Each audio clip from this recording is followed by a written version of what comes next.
Yo, it's your boy Ryan, Northwest Sports Fanatics, back at you with a new video. Today is Thursday, July 20th, 2023, with your boy Ryan and the Northwest Sports Fanatics. Make sure you guys subscribe to the channel. Smash that like button either now or on your way out. Donate to your boy if you can. Cash App, $ ORION NWSF, or the YouTube Super Chat right here. We got early afternoon baseball, Minnesota Twins versus the Seattle Mariners. Live play-by-play and reactions with your boy Ryan and the Northwest Sports Fanatics. Let's go. We got first pitch. It's going to be here in about 8 minutes or so. And obviously, I know a lot of people are going to be at work.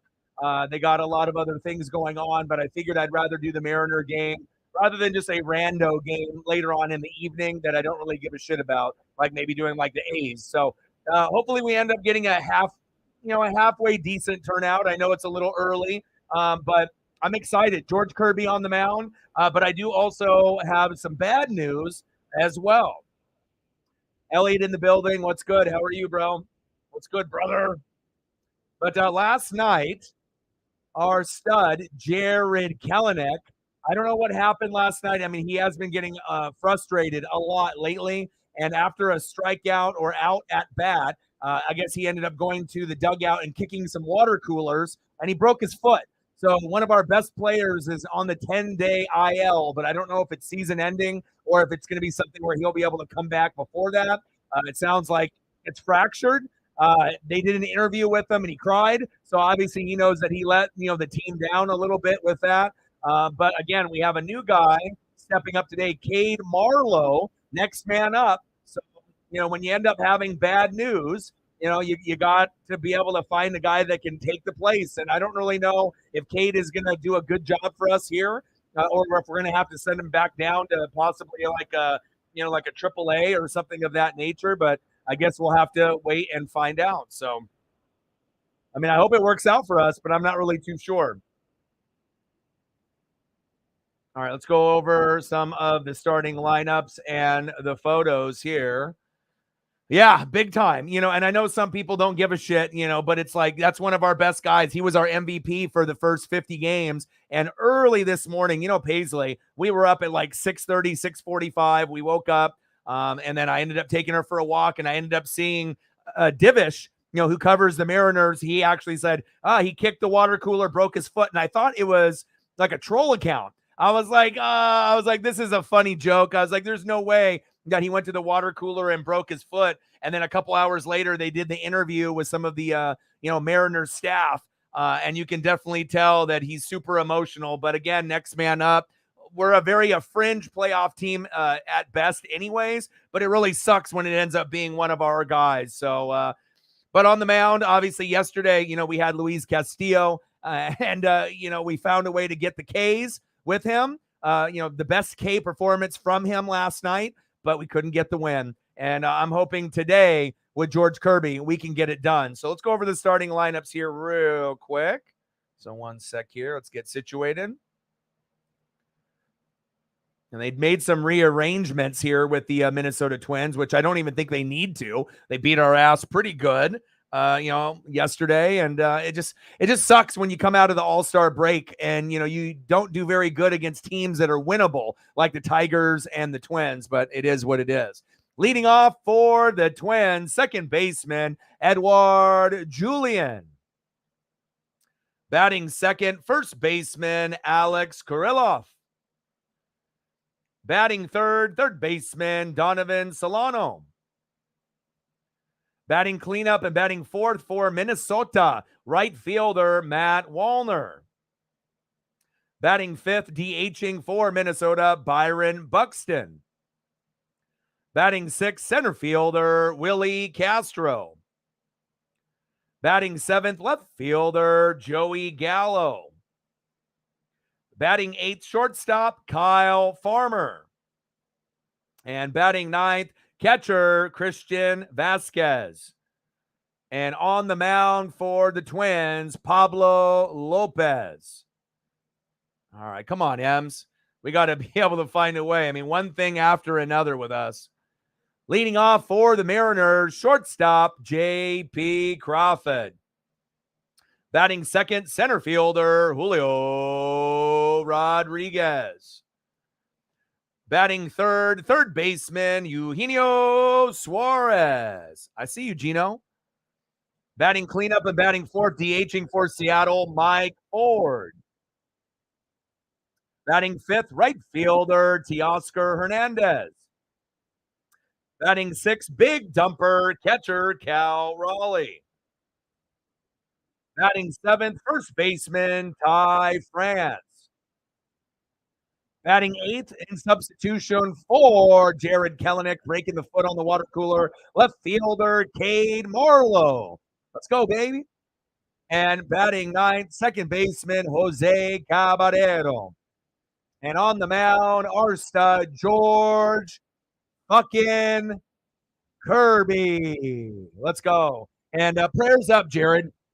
I've seen some haters on there where like, oh, we should have traded him. Oh, he's got a shitty attitude. Relax. Our team isn't looking very good to begin with anyways. And of course, when you get bandwagon fans or fair weather fans, they're going to start talking shit for no reason. So I'm praying that he gets better. I like him. I want him on the team. And like I said, usually the people that talk shit are people that don't even watch every game anyways. So it is what it is. So hopefully we can end up getting a dub, but we're going to have to see what we can do and try to hold on the best that we can. So Lauren in the building. What's good? What's good?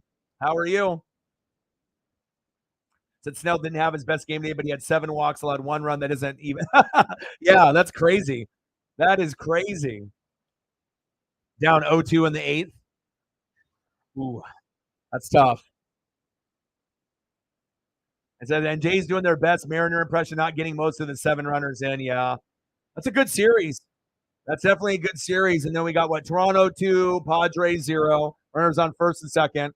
We got the White Sox 6, Mets 2 in the top of the 9th. And then we got in the top of the 7th, the Tigers 3, the Royals 0. Couple finals already as well. The Braves beat the Diamondbacks 7-5.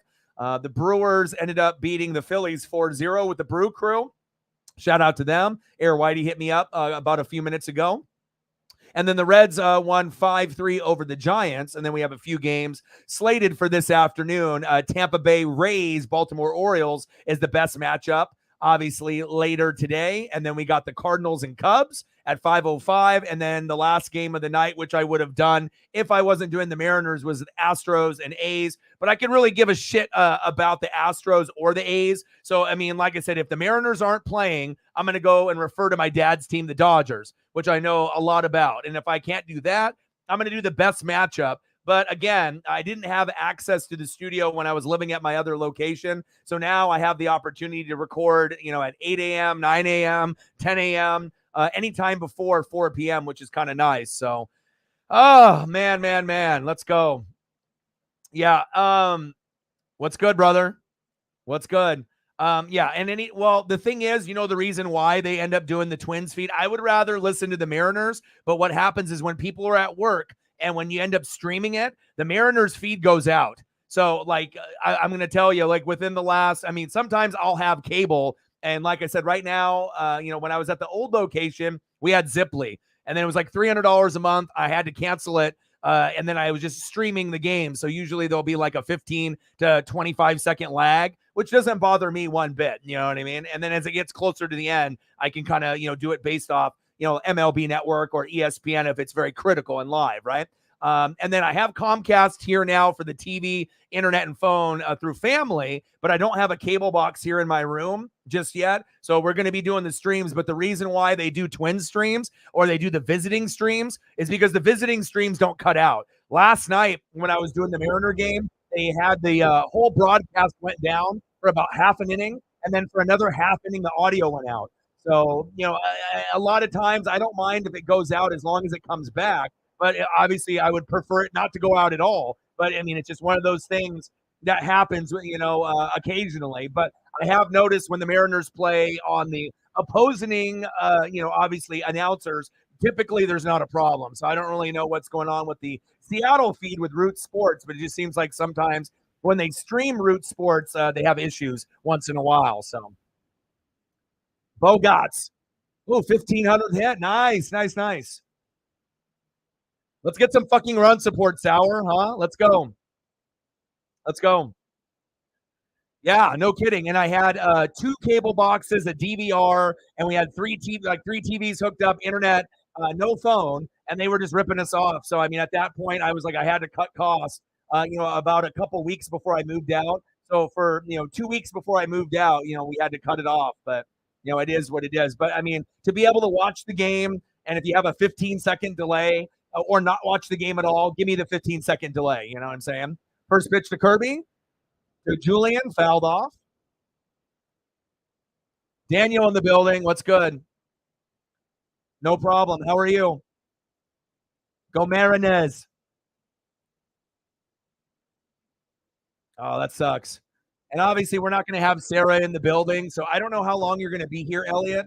And I don't really know what we're going to get for people showing up or donos. But for as long as you're here, if you could help me with that, obviously, since you're probably the only mod that's in the building right now, I appreciate it. If you have to go, just let me know.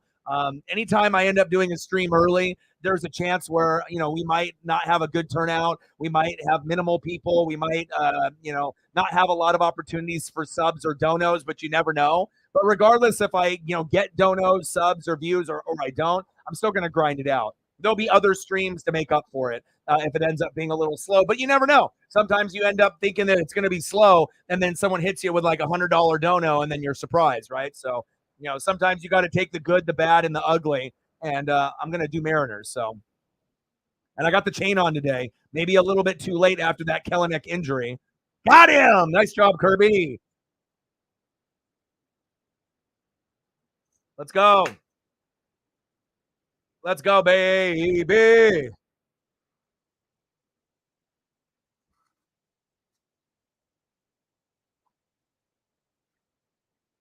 Nice job, George. All right. And like I said, I'm realistic, with it. I totally understand. I get it. Sometimes I get it. Sometimes people are going to be able to come through, and sometimes it's a little early. I guess it depends if people's jobs and what they got going on. Popped up. Get that T, Oscar. There we go. 2 away. Nice job. All right, come on, George. Let's go, baby. 2 down.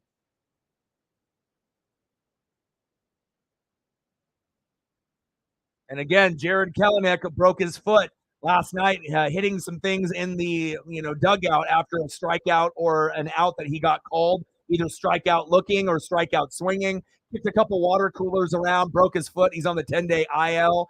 Which I don't know if he'll be out for the whole season or just a little bit. It's fractured. But now we called up Cade Marlowe, and I don't really know if he's going to be good or shitty, but at least it's next man up, and hopefully it ends up being good for us. I mean, we had good luck with Brian Wu, and we had good luck with Bryce Miller, so we'll see. 1-1 count. We got Solano here in the box. We'll make sure that we're giving a little love to both.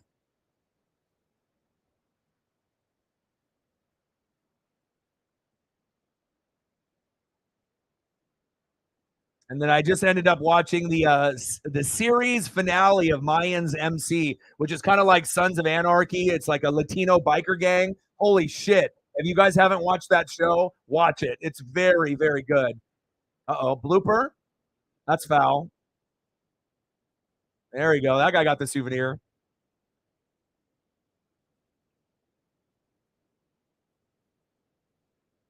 Reflect in the building. How are you? What's good? So Reflect, did you hear about it? Yeah, Kelenic broke his foot hitting some water coolers last night, and he's on the 10-day IL. I was up really early this morning, and I saw the video drop. Oh, we just hit him. Damn it. He just hit Solano, Kirby.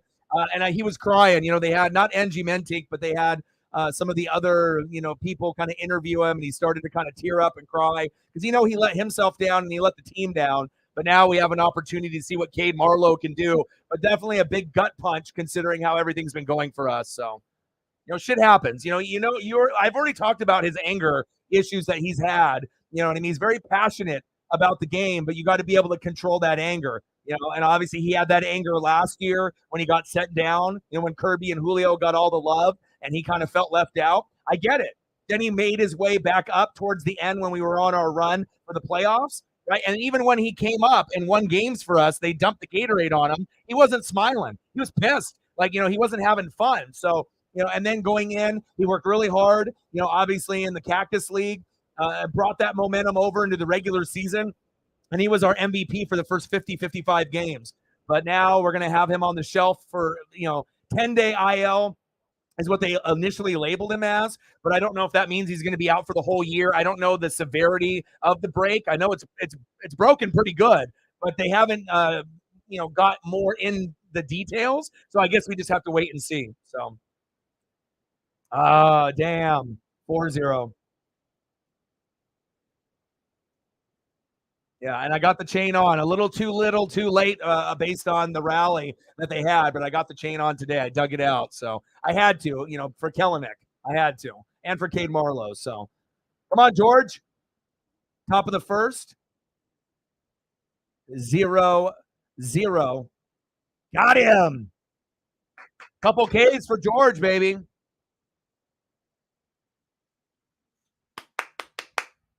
Let's go.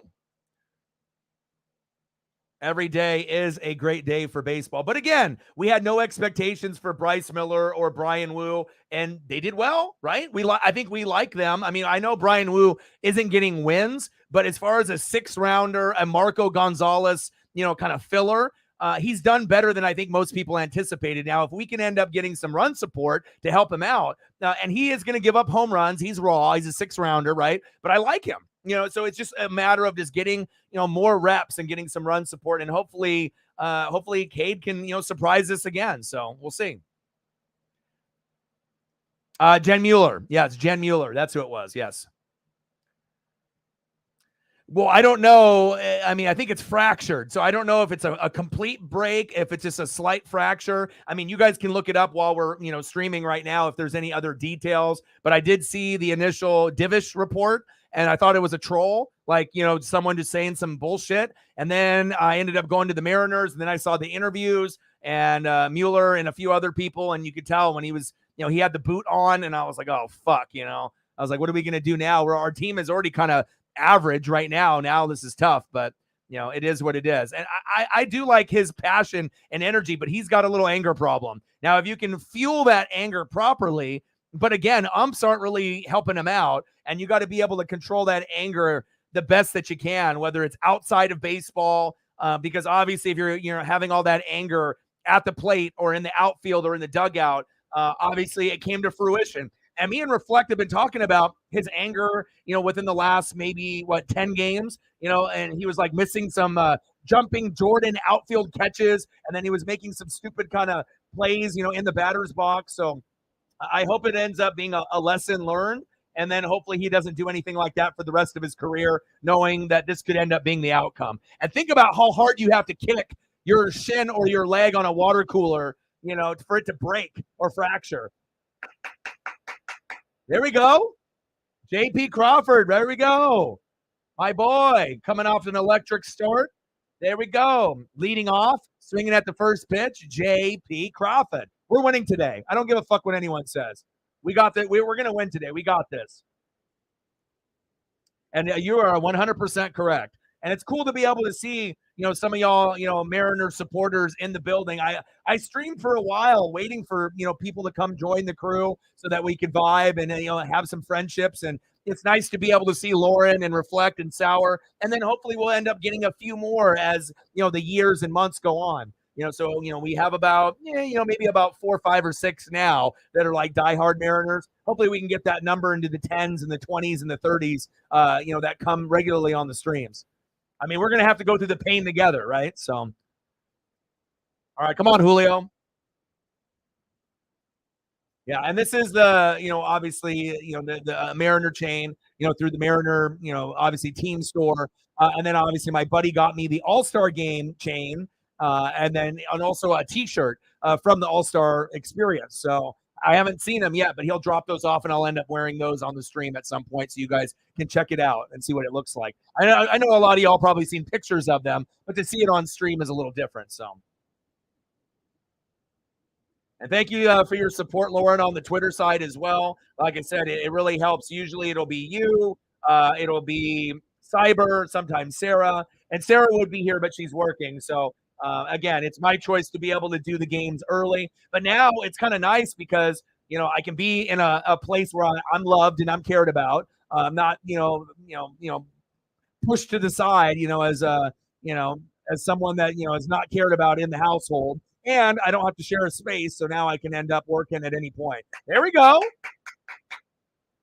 Runners on the corners. There we go. Nice job, Julio. You already know when JP's getting going early. I'll take a little bloop single from Julio Rodriguez. Nice job, baby. When's the last time you remember JP and Julio got back-to-back hits to start the game? Never, right? I know it's crazy, but it is what it is. Next up, the hottest Mariner, third baseman, Eugenio Suarez. Hopefully we can get some home runs.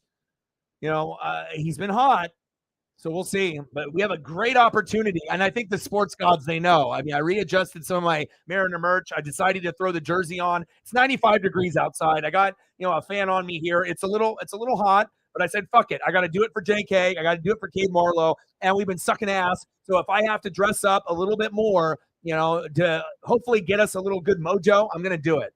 A little bit of sweat ain't gonna kill me. So.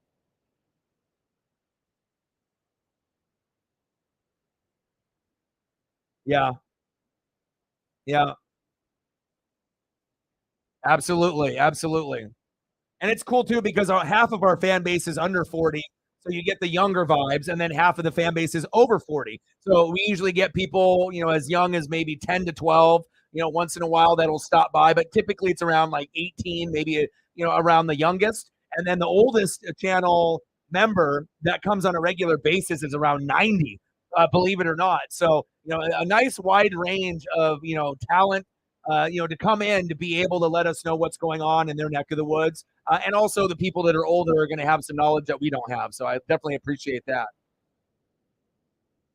And I appreciate that very, very much. And again, I am really the only regular YouTube, Mariner streamer that's out there. I don't think there's really anyone else that, does as many games or has the knowledge, to break things down. And obviously, I know there'll be others like Seahawk streamers that once in a while, like if the Seahawks make, they obviously have their run, and then maybe the Mariners are in the playoffs. Then you'll see some Seahawks streamers, try to jump on the Mariner bandwagon. But through and through, I'm going to be doing the M's, forever. So, all right, baby, let's get to 100 in donos, baby. Let's do it. Yep. Because, obviously statistics say that the pitcher is trying to get ahead in the count. So he's going to throw a strike. So, but the thing is that pitchers know the guys that are actually, forcefully swinging. So instead of getting that first pitch strike, which is normally the mentality to get ahead of the count, so that way if they foul off the second pitch, they're down 0-2, and you're going to get them out 90% of the time on 0-2, unless you're talking about Tony Gwynn, Pete Rose, Ichiro. They can battle it out. But most guys, they fuck up on 0-2, right? But now pitchers are like, Julio is going to swing at anything. I'm going to throw a garbage pitch on the first one, see if he baits and goes for it. They do. Then they foul off the second pitch, which is a good pitch, and then you're still ahead in the count 0-2. But you're 100% right. And like I said, when you watch baseball every day, now like you, Elliot, which I know you didn't really like baseball, now you love it, and you start to pick up little things, even things that I say, but things that you notice because you're watching so often. That is a good observation, but it is. A lot of the superstars are going to do that, but it's kind of backfiring on a lot of them as well because pitchers know that they're going to swing at garbage. So why am I throwing a pitch right down the middle that you might hit a home run on when I can throw you a garbage pitch inside or outside or low and outside? And if you're going to swing at a dumbass pitch and I'll throw a good one on the next one, you'll foul that off. I'm going to get ahead in the count, and I'm going to probably get you out. Not all the time, but, we'll see. All right, count is full. We're in the bottom of the first. Runners on the corners. Come on, baby. Fouled back. Nice. Nice. Awesome. I appreciate that. And that's why we just need to be able to get more and more, support, not only on the Mariners side, but just as someone that streams baseball on a regular basis. But again, it's, this is not what, I do football, I'll do NFL, I do all the teams. I cover the teams very heavily, all 32, fantasy football. I mean, I'm on the fantasy football app 12 hours a day. So that should tell you, how dedicated I am on that. People typically will give me, money or donos for advice because they know I'm a psychopath with the information and the analytics. There we go. Bases loaded. But it's just nice to be able to have the knowledge and to be able to showcase the talent that, some people are just football streamers or some people are just wrestling streamers. But if you come to the Northwest Sports Fanatics, you're going to have amazing fans in the room across the globe that are very knowledgeable. I would take my fans against any other fan base on YouTube, period, based off knowledge and passion. But also to be able to do football, NFL, any team, college football, baseball, basketball, NBA, or college hoops, wrestling, AEW, WWE, UFC, boxing, pretty much anything that's out there. That takes a lot of work, but it feels good knowing that there really isn't anything that I'm uncomfortable doing, and that gives us a better chance to be able to grow at one point or another. All right, come on, Mike. Let's go, baby. He's due. Let's go, baby. Bottom of the first, base is loaded, 2-0 count. Mike Ford, baby. And I appreciate that, man. Big swing and a miss, 2-1 count. But also, too, not a lot of people sacrifice, big ticket items for their dream. I had a PSA 9 Michael Jordan rookie card. And if you don't know anything about sports, the 1986 Fleer is the most coveted set in sports. Basketball, baseball, football, hockey, anything, right? Big swing and a miss, 2-2 count. That card that I sacrificed for this dream is worth $20,000 to $30,000 now. When he dies, it's going to be worth $100,000 or more.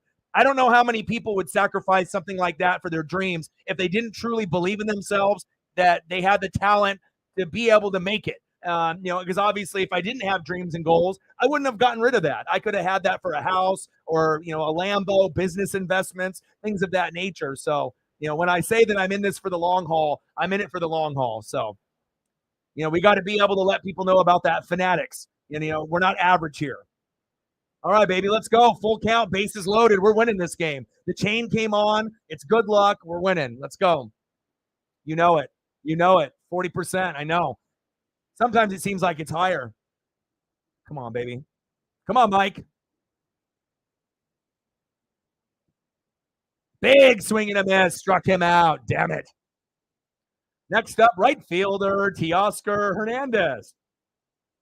Ford strikes out, 1 away. We have to get something here. We can't have bases loaded in the beginning of the game after a Kelenic injury and get nothing. But that is Mariners baseball sometimes, right? Yeah. And then it also shows you, all the different types of analytics, and the deep diving in the stats that you might have not recognized. Absolutely. Yeah, I don't do baseball fantasy. I know Elliot does. He does, maybe baseball, basketball, football. I only do football. But when I do the football, I'm very serious about it. I've never finished worse than third in any league I've ever been in, paid or free. Even ones that were 100, 150 buy-in, for, first, second, or third place. But again, I usually make 100 to 250 moves in a fantasy football season. An average person playing fantasy makes 50 or less in a season. So, I always try to be able to, make the best team possible, even the bench. Teoscar? Yeah! Crawford scores. Yeah. Teoscar Hernandez with an RBI. JP Crawford coming home. High five, baby. 1-0 Mariners. There we go.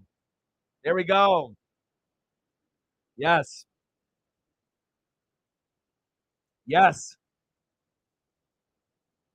That's what we needed. That's exactly what we needed. First in baseball. Nice, dude. Nice. How is the volume? Since I've had my setup and I've had to change, my setup with the lighting and the microphones and everything. How does the sound? Is it okay for you guys? Like I said, I try to make sure I don't have it up full blast, but then I don't want it too low. And I already naturally have a lot of energy and passion, so I know I talk loud, but I don't want it to be like vibrating the microphone with like an echo as much as possible. So anytime if it sounds like it's too loud or it's like, and also it depends if you're listening on your phone or your computer full blast or not.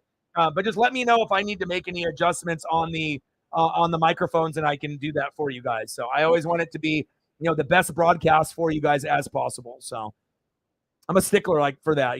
I'm big swing and a miss, 2-1 count to Cal Raleigh. I'm always adjusting things, improving things.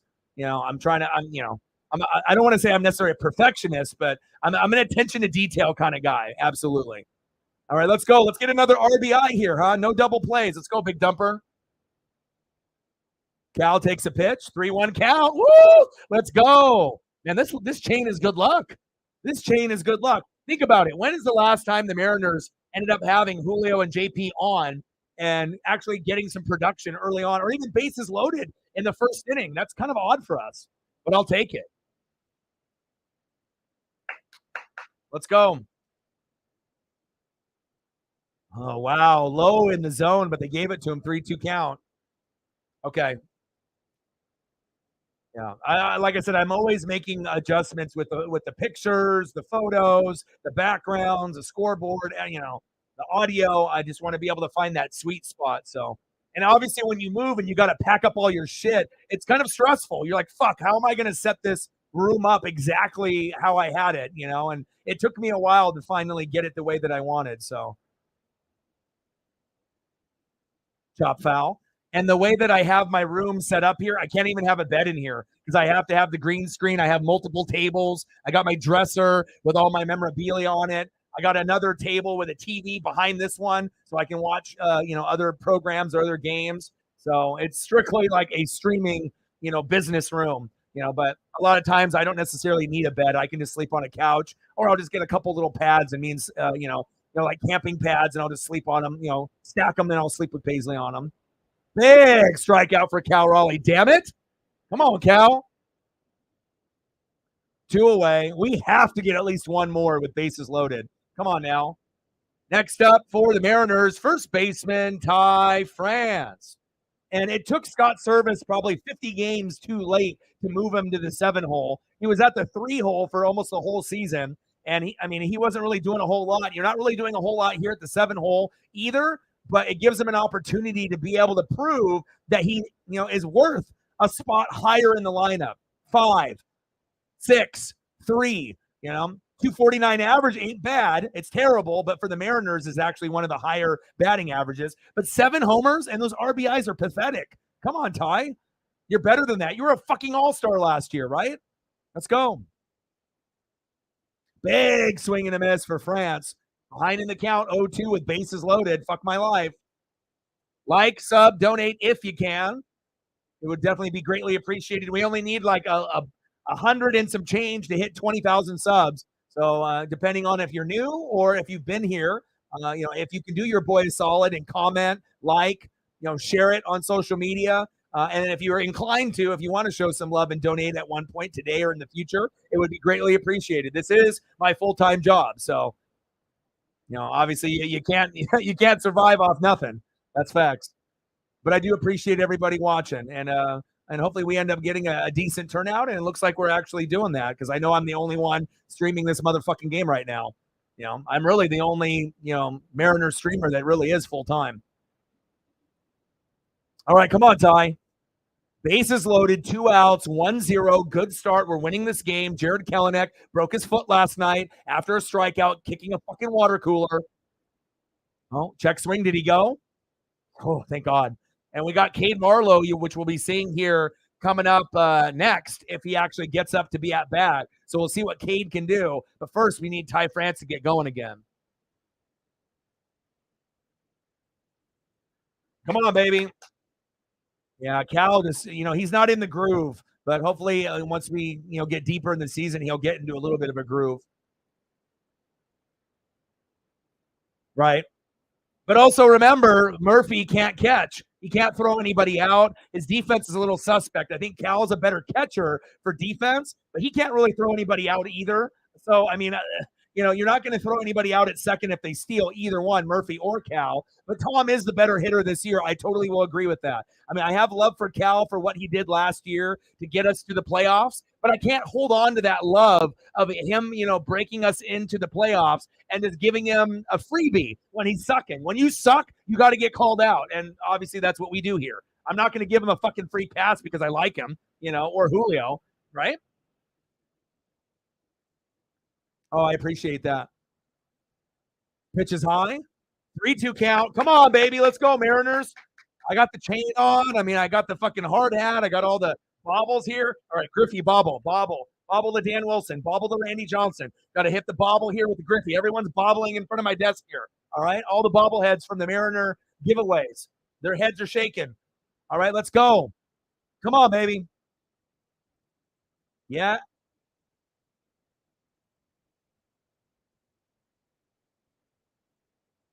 Fuck.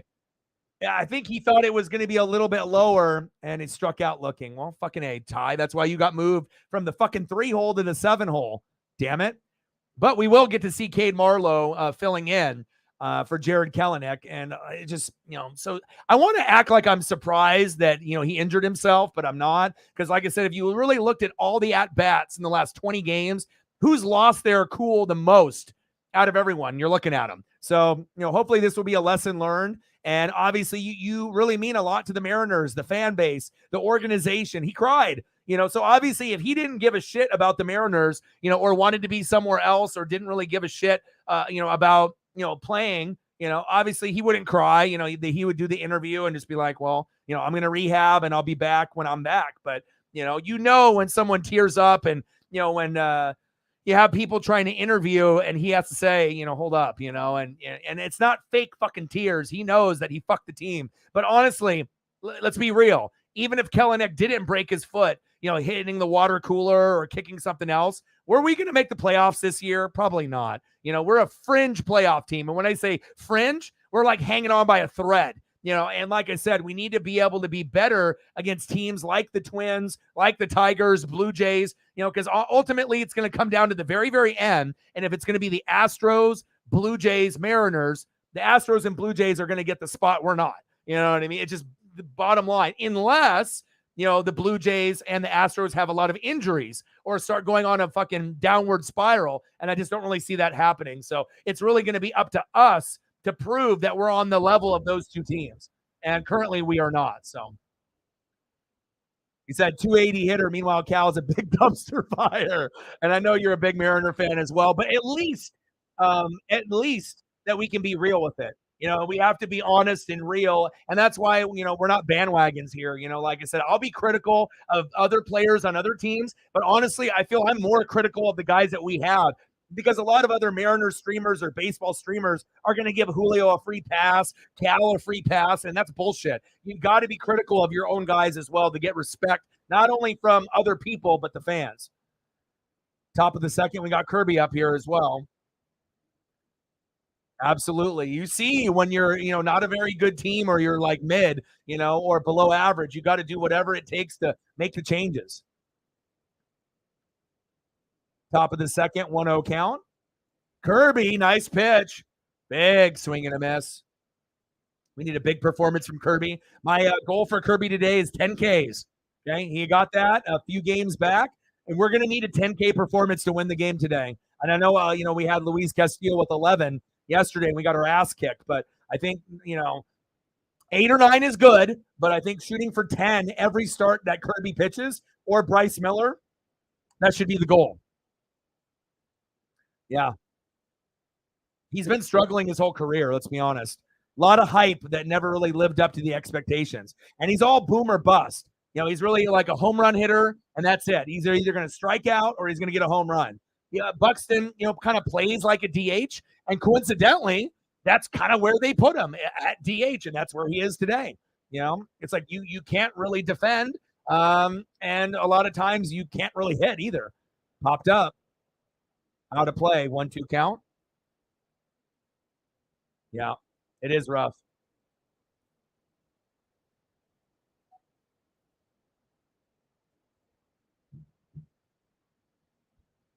The crazy thing is when you get people that actually believe in you and support.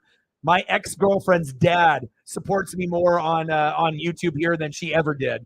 You know what I mean? It's just crazy. Because it's like I went camping with them years ago and I told them what I was going to do. And I'm not really sure if her dad believed me, that I was going to do what I was going to do. But I think that's a big part of it. He sees how driven I am. And to be able to get numbers like this, a lot of people, when they say, you're going to hit numbers like this, people think, you're not, you're just talking shit. You're just talking to talk, But it shows. Like I just looked on my phone, I got a notification, and who is it? Not my ex-girlfriend, my ex-girlfriend's dad. But that's cool when you can get people to support you like that. Shit, I think the ex-girlfriend's dad probably even likes my notifications even more than my family. And he ain't even a fucking baseball fan either. Brian in the building. What's good? Yep, you're 100% correct. Or like a Carlos Santana that was on our team that's on the Pirates, or a Vogelback. I like the chubby guys that have the tree trunk legs and the big arms, but you just have to make sure that if you're going to get a hit, go yard. We can't do these, pussy singles. I need to be able to have you go homer, to make the most of you being a DH. Uh-oh. Back. Oh, my God. What a catch by Teoscar Hernandez. That would have easily been a double, maybe even a triple right there. Nice. That's true. I mean, there is a lot of work that's done. I don't think a lot of people realize it. But again, when you watch someone, you can tell if they really know what they're talking about, or if they're just like reading the screen, or listening to the announcers, or they're just on ESPN, or watching the Sports Center Top 10. That's not going to make you a fucking sports expert at all. That's facts.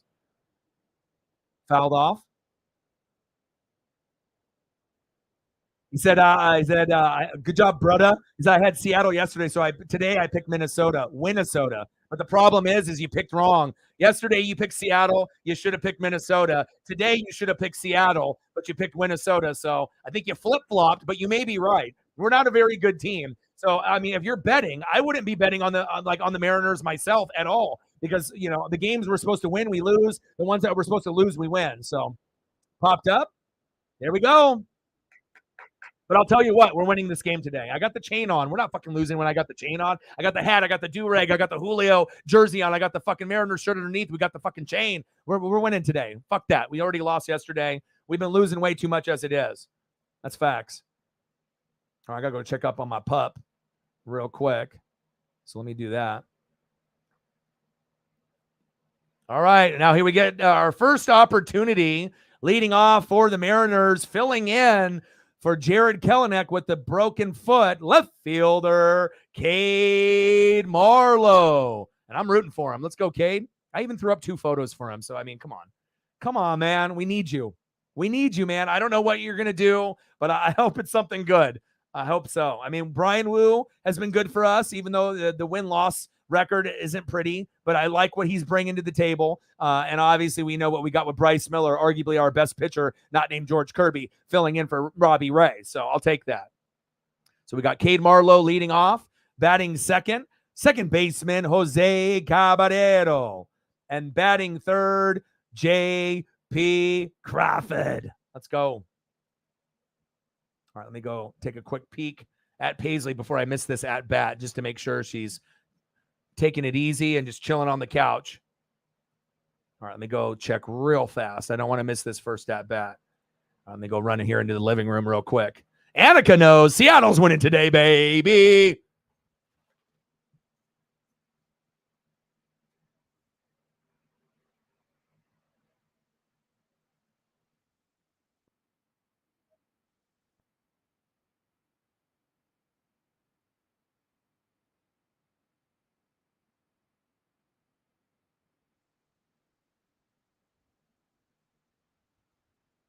All right, I'm back.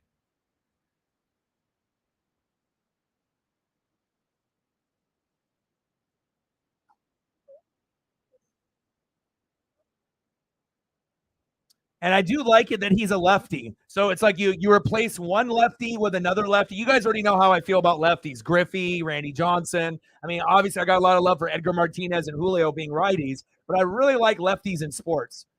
So hopefully, I don't expect him to get a hit here at his first at bat, but if he does, great. But realistically, a strikeout, pop up, ground out is most likely. Going a home run here is probably 1%. There is a chance to get a single here, maybe 25% chance, but I hope that he can get at least one hit in his debut. Hell, maybe two. But hopefully it's not an 0 for 4 day. That wouldn't be good. 0-2 pitch to Marlowe. Pitch is high, good eye. 1-2 count. Come on, Cade. Let's go, baby. Motherfucking 20th round selection. My God. 1-2 pitch. Big swing and a miss. Struck him out. Your boy knows. I watch too much baseball. I know. I'm not going to be right all the time, but sometimes you just have a feeling. So Buxton, he would he would fit in with the Mariners for sure. He said the best lefty is Crone Zone. All right. Jose Caballero, obviously swinging just like Julio. Vasquez with a good catch. All right, Christian. I'll give you some love. Bastard.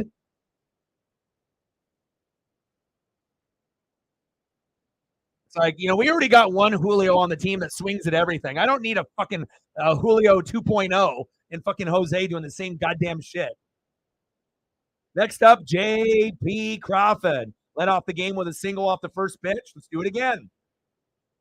But now you have to understand, if you got a hit on that first pitch, you're not going to get a hit on the first pitch again. You have to know you're going to have to work the count. You can't just do the same strategy every at-bat like Julio does. You have to be fucking smart, use your fucking brain, and mix it up a little bit, work the count.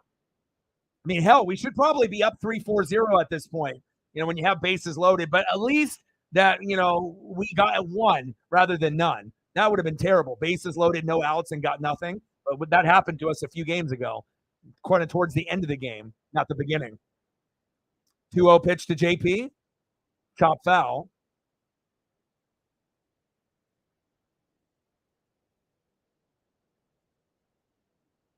Yeah, I don't know if Kelenic will be back. All right, we need 157 subs to get to 20,000. Hopefully we can get a few people, as I do some of these streams to sub. But again, I know subbing to channels is, I don't know what it is. It's like a religious experience. Like for some people, they're so like picky. You know what I mean? And then when someone subs to a channel, doesn't mean that they're going to keep it. A lot of these people are very fickle where they'll sub and then they just unsub like a month later. But then also you get people that'll sub and then they'll be there forever too. So I guess it's just a give and a take, right? MSU Detroit fan in the building. What's good? Nice job. Congrats.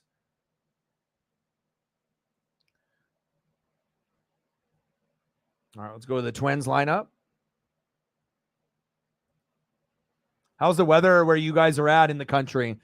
Here in Oregon, it's hot as shit. Like right now, I should not be fucking wearing a hat, a fucking jersey, a fucking chain. I'll tell you, it's hot. We got a little bit of AC in the living room. I got a couple fans, one in here and one in the living room. Paisley's in there just chilling. But these 95, 100-degree temperatures it's a little too much. All right, leading off for Minnesota, shortstop Kyle Farmer. Batting second this inning, catcher Christian Vasquez. And batting third, second baseman Edouard Julien. And on the mound, our guy, George Kirby. Lopez has already got fucking 4 Ks for Minnesota. Kirby's got 2. Come on now. We got to try to get as close as we can to 8 to 10 Ks. Come on, baby.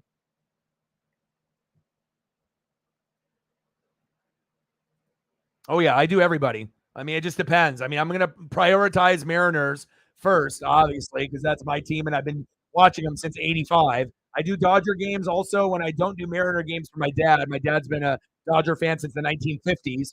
And then if it ends up being where the Dodgers and Mariners aren't on, and it's in the evening, or Sunday night baseball or something of that nature, I'll do anybody. Padres, Braves, Rays, Rangers, it doesn't matter. You got Kirby on fantasy? Nice. 90 feels like 95. Yeah.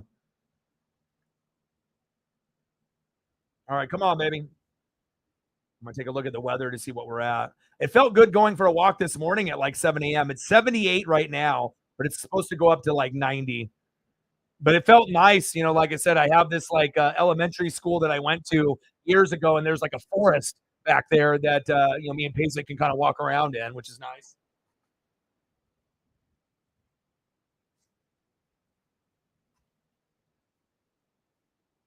We go for a pretty long walk each morning and whatnot, but it's nice, to get that exercise in. Good for my mental health, and it's just nice to be able to have Paisley with me every day. I just really didn't know how I would hold up mentally without her.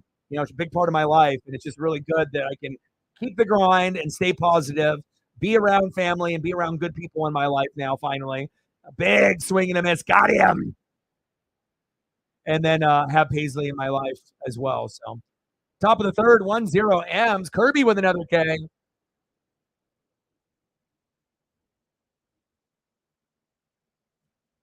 Nice job, George. Got to throw up the Mariner Moose. We'll save the Mariner Moose usually for home runs, but fuck it. Things have been pretty rough for us lately, so Mariner Moose will come out sometimes for Ks as well. Let's go.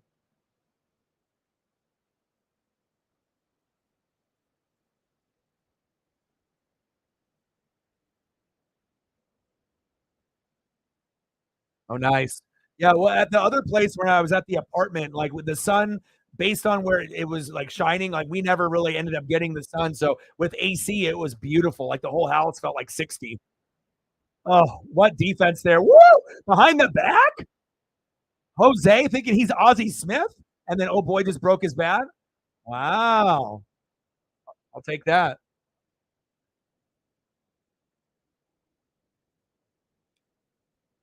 Oh, is it? Oh, wow. Prayers up out there, bro. Stay safe.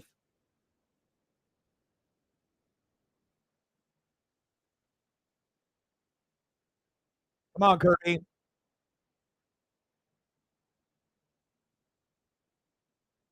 4Ks for Lopez, and we got 3 with Kirby. Come on, baby.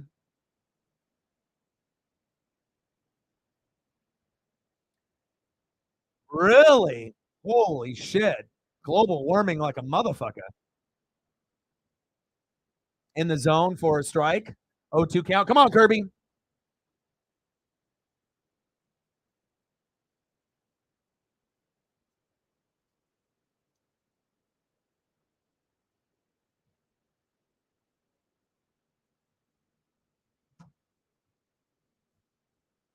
Fouled off.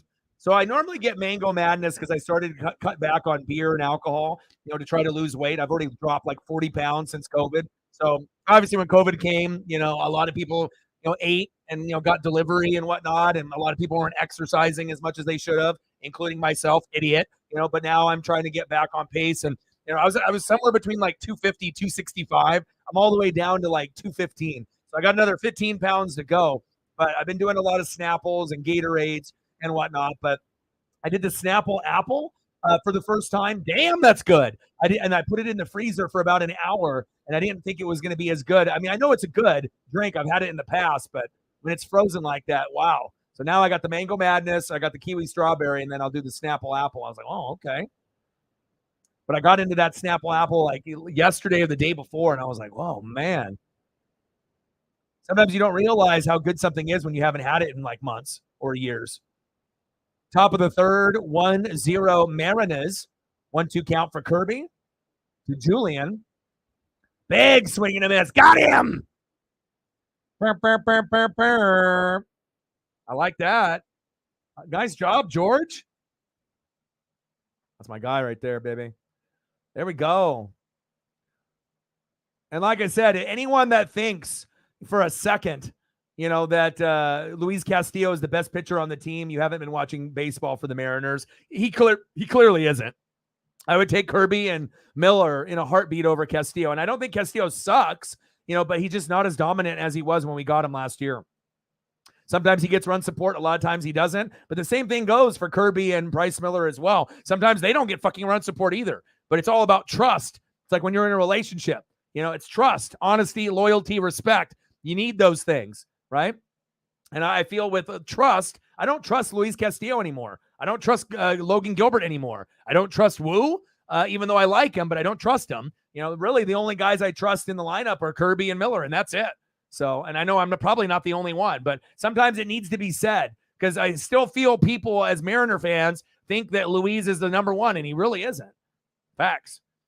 Next up for the Mariners, 1-for-1 center fielder Julio Rodriguez. Let's go, J-Rod. Ballin'.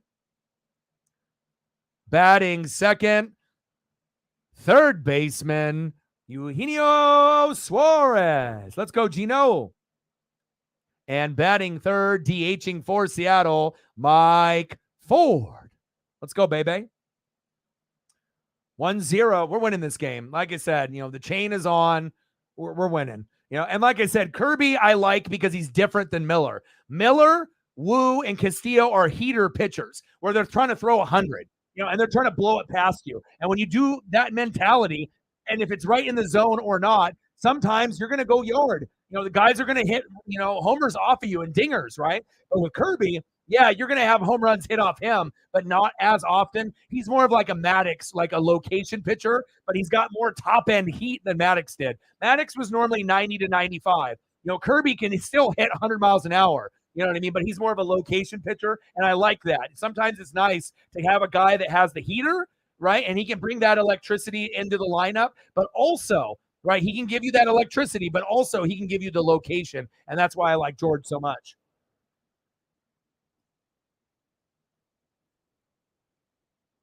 Come on, Julio. I mean, we are due for some fucking home runs, aren't we? I mean, the amount of home runs that we've had this year is disgusting. We're batting 220 to 230 as a team, and it hasn't gone up. It literally has stayed the same all year. And honestly, I don't even know how the fuck we're close to 500 right now. If Jared Kelenic obviously didn't, obviously injure his foot, break his foot, obviously last night. But if we didn't have him at the beginning of the year, I'm kind of afraid to think what our record would have been if we didn't have Kelenic in those first 50 games. I'm thinking we would probably be 15 games below 500, maybe 10. I mean, it would have been really, really bad, especially after the year and the expectations that we had last year going into this year. 2-2 count. Let's go, Julio.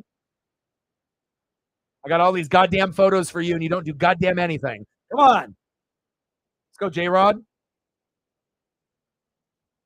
Julio, chop foul.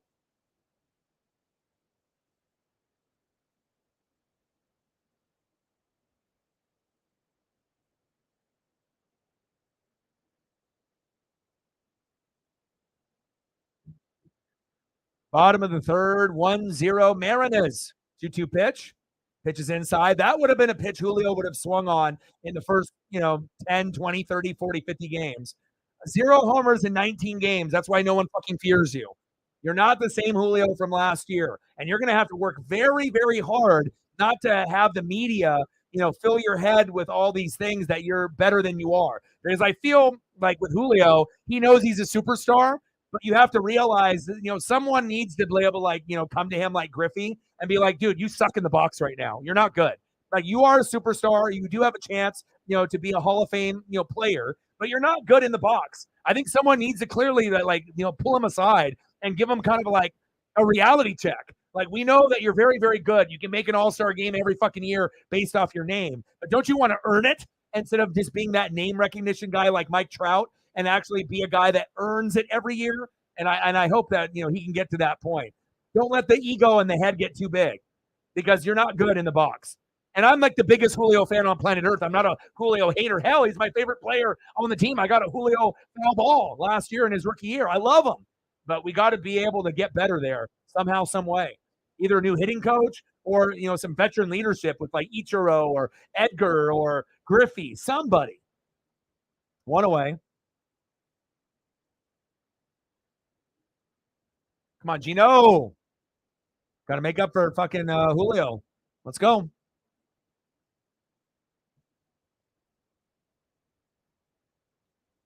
7-game Homestead. Padres, Angels. Oh, a single game against the Giants. That's weird. Pitches inside for a strike. 0-2 count. Hope everyone's having a fantastic day. Love you guys, and I appreciate you guys. Less than 200 subs away from 20K. Like, sub, donate if you can. Be greatly appreciated.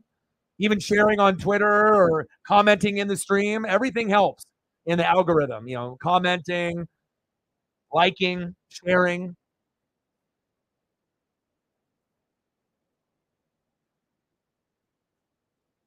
One-two pitch from Lopez. Grounder to third, routine play, 2 away.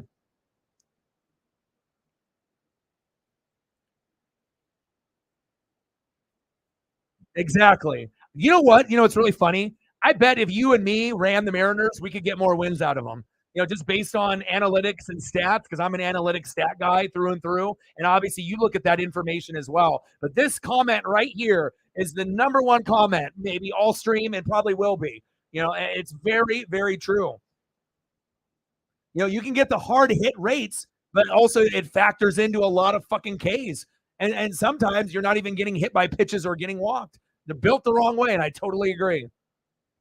You know, sometimes it can't be the name recognition. Go get me. Remember, we had this conversation a couple of weeks ago. Go get me the John Smiths, you know, the randos that are on random teams. As long as they're hitting 300, you know, rather than having guys like a Cal Raleigh or a Ty France. I know those guys are bigger names, but if I can get Mike Smith from the A's and he's batting 310 and I know I can count on him, give me that guy. You know, I know it sounds crazy, but that's what we need. I'm not saying we need to go fucking full money ball, but we kind of need to go money ball. But I don't think we're smart enough to do that. We'd have to fire Dipoto, and we'd have to get rid of Scott Service too. And knowing our luck, we would get shittier GM and a shittier manager. That's just the Mariners, you know. Lou Piniella ain't coming out of retirement. Now, if we can get Ohtani, everything will be forgiven, you know, because that will definitely help us on the pitching side and the hitting side, even if we have to give up half of our, you know, starting guys, you know, and a couple of our prospects. So 3-game series against the Giants in May, but the final game, oh, it's a rain out makeup. Ah, I got you. I totally get you now. Yeah. 2-2 pitch. Pitch is low, but stopped by Vasquez. 3-2 count. I'll give Lopez some love. I'm not going to give you too much love, Pablo. Seems like if I give too much love, then you guys are going to come back and win, and we can't have that today. But I like the photo. I think that's kind of like, it's a lot of extra work, you know, for me to be able to do, you know, the photos, but I think it's really worth it. And I like learning about the other teams. Big swing and a miss. Got him. Come on, Ford. Striking out. Come on. But at least we don't have any hits. Yeah, we got the no-hitter going with Kirby. All right, let me look at the stats real quick. All right, Pablo Escobar. All right, Pablo, what do you got? 6 Ks. Wow. 3 innings pitched, 3 hits, 1 earned run, 1 walk, but he's got 6 Ks. That's a good outing for him. Wow. I didn't think he had that many already. Jesus. And then let's go to our guy, George Kirby. No hitter so far, pacing for 10 Ks. George Kirby, 3 innings pitched, 0 hits, 0 earned runs. The most important stat, no walks, 4 Ks. We need to get that ERA under 3. It's at 3.35 right now. So, and again, you know, we had some struggles here. Going into the All-Star break, we were one of the top 5 hottest teams in like the last 10 games. But then after the All-Star break, we went back to our old ways where pitching is so-so, hitting is non-existent. And when the Tigers can beat you 2 out of 3, no disrespect, you know, MSU Detroit fan, but I mean, that's a series that we should have won 2 out of 3. Not sweep, but we should have won 2 out of 3, but we're not good. We're mid. We're average, below average, right? So, and then obviously with the Twins, a little bit better of a record. You know, they're 3 games above 500. They're a playoff team, you know, right there. Them, the Guardians, you know, they're going to have a couple battles to see who's going to end up winning the Central and whatnot. But, you know, it is what it is.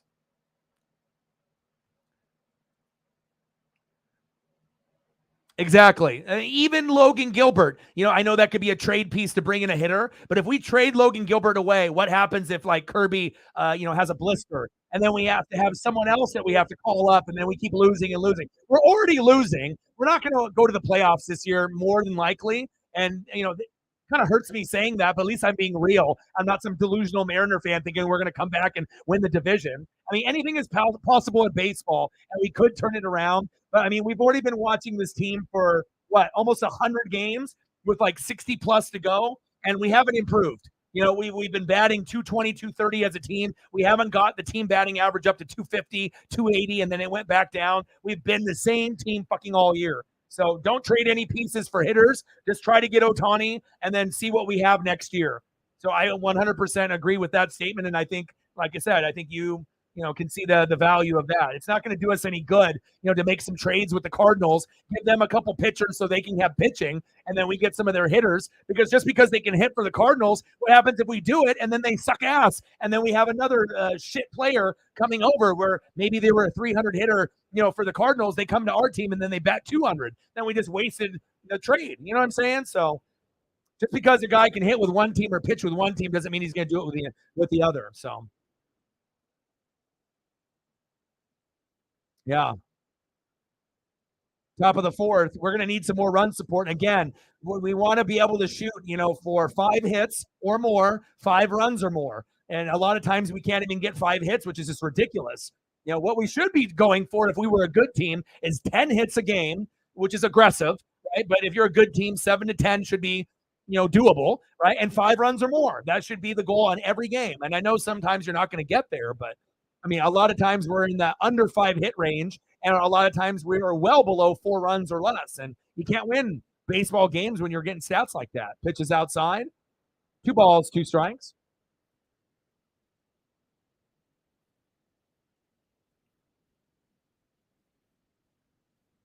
Oh, I know. I bet. I bet.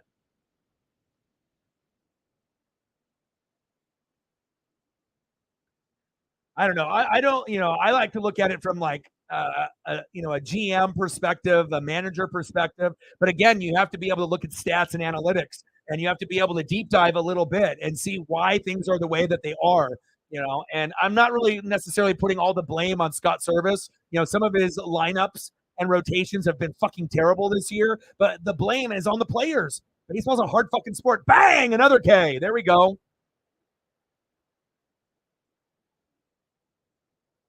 Yeah, I think Detroit is on the rise as well. They just need some more Spencer Torkelson, type of guys. In the you need more guys in the lineup. To add more fuel to the fire. So obviously we saw the Orioles suck for a long, and then obviously they got Adley Rushman, from the Beavers, Oregon State, and then you just kind of knew that if they surrounded him with other guys that maybe they could blossom into something. And we thought this about 3-4 years ago. And now it started to blossom a little bit last year. And then obviously this year is the breakout year. And I don't see the Orioles as a fluke team. I think they're going to be the real deal moving forward. I don't think they're going to be shitty. I think they are going to be a pretty solid moving forward, as long as they don't have any serious injuries.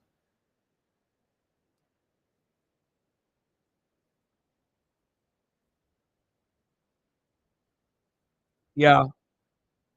But also to defend Scott Service, even though he's a knucklehead dumbass sometimes. Remember when Tom went 3 for 3 or 3 for 4 in the previous game, and we had Mike Ford that was pretty hot at DH, and he benched him, and then he ended up putting in, or maybe he put him at another number instead of DHing Mike Ford. Maybe he was a 4-hole, like the cleanup, but he put Tom at DH, and I was like, why are we putting this little guy? But then he was hot the previous game, so he was just trying to, keep that fire going, like an NBA Jam. He's on fire, right? And it worked. And he homered the next game. So, for every dumb thing that Scott does, every once in a while he'll put a rabbit out of his hat too. So that was one of the better moves that I think I've seen him do this year.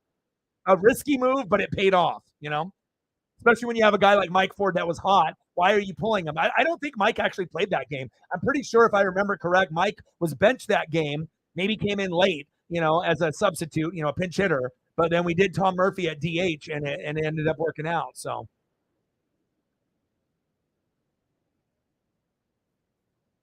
yeah, struggled early. Elliot, give reflect the stat line on Snell on the how he started at the beginning of the year and where he's at now. I imagine reflect probably already knows. We always try to follow up on quite a bit of baseball, but maybe he doesn't. I know I'm following all the teams, and obviously some people are only going to follow their team, like the Mariners, and maybe some of the headline news. Let's go, Kirby.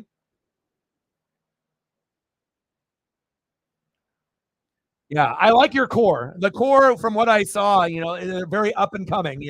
Just need to add more pieces. 100% correct. But they're not at the Orioles stage yet. There's still more that needs to be upgraded there, and I think you obviously know that. That's not nothing new. I'm telling you. Yeah, bias. Yep. Top of the fourth, 1-0 Marinez. Pitch high in the zone. Should have been called a strike. Wasn't. 1-1 count.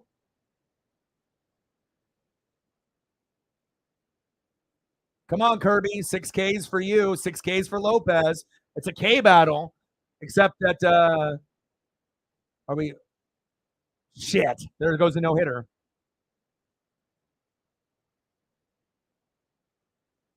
Mother sucker. Well, there goes a no hitter.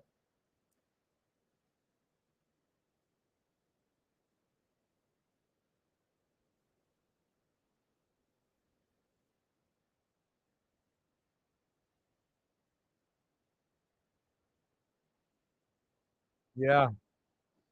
Yes, it did. I was just about to say that. Yes. First hit of the game. Next up, Byron Buxton. Pitches high. Come on, Kirby. Strike his ass out.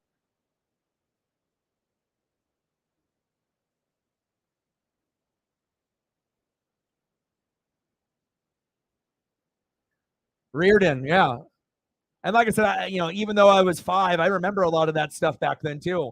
But collecting cards with the Frank Viola and the Kirby Pucketts and the Greg Gagnes. Like sometimes it's crazy to me that some people can't remember what they had for lunch or dinner the day before. But I can remember something from 36 years ago sitting in my room looking at baseball cards on the back. But I think that's the reason why I am the way that I am with stats, analytics, and not being biased, because I had a fascination, with cards, just like every other kid in the 80s and 90s, but I loved stats and I memorized them. Just weird that I can memorize those names, from all those years back. And then we had the Frank Viola. We were talking about that. You were talking about with his obviously situation with what were you saying? It was his daughters, and then you were kind of working with you obviously told it from before, but you had a little bit of a relationship there with that particular individual and that family. Top of the fourth, 1-2 count, runner at first, 2 away.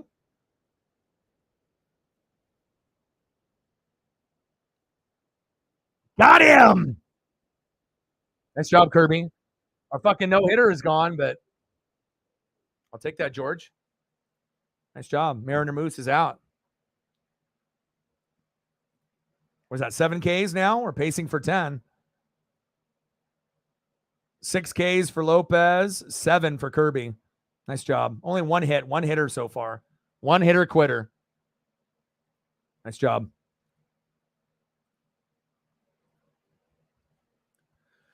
Yeah, God, he seems like he's just been fucking playing forever. I remember when he first came up into the league, but again, I guess, if you can end up playing 15 or 20 years, I mean, good for you to be able to stay healthy. So look at this stat line reflect. So Snell, one of the better pitchers in Major League Baseball when he's healthy, 0 for 6, ERA of 5.50. Looked like he was going to end up only winning a few games this year. Now he's 6-8, right? ERA of 2.70, last 10 starts. ERA of 0.60, 6 games of 10 Ks or more. I mean, I don't know how to put that into terms. Hulk Hogan before steroids and then post Hulk Hogan on roids. I don't know. Like, it's wild to be able to be that locked in. Hopefully he's not doing any PEDs or, any supplement shit that's like, helping him out or whatnot, but that's a hell of a turnaround.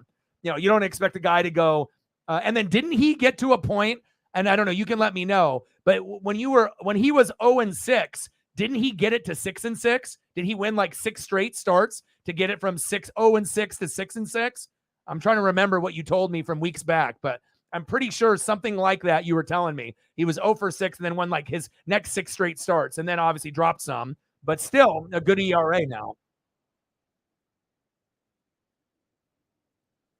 See, your boy, dude, I'm like Big Bang Theory, like Sheldon. Little things like that. I should not remember that. And I don't even know when you told me that, weeks ago. But I try to retain as much sport and wrestling information as I can. So 87. Yeah. From Kirk Gibson. I do, yes. Air Admiral in the building. What did do, baby? Brew Crew in the building. How are you? Yeah, that's adversity for you too. But also, what also helped with some of that was getting Tatis back in the lineup, and getting Tatis back in the lineup helped give confidence to try to get more guys involved. And you can let me know. Obviously, I think that was a part of it too. Once Tatis came in the lineup, you were still getting your ass kicked and losing some games, but it felt like the overall vibe, even though the hitting has been dog shit, pitching has been fantastic. Since Tatis has been back. So for the most part, still, an occasional, shitty outing, but overall, pitching has been pretty good, like the Mariners. But then the hitting is like, where the fuck is it? Hello, hitting. Do we exist? Can we get some fucking run support?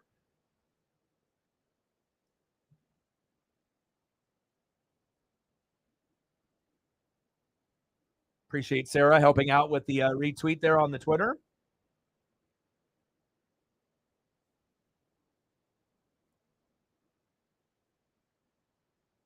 Bottom of the fourth, 1-0 Mariners. Because I got the chain on fucking today. I tried to put on the rally hard hat from when I was 7 years old, but it didn't work. But I mean, we did get that Geno home run, to tie it up. But Mariners being Mariners, losing it at the very fucking end.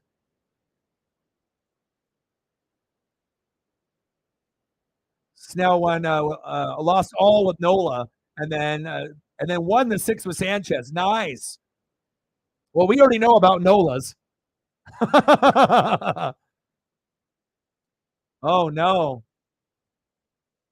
All the way to the wall. Gone, baby! Yeah, Teoscar Hernandez.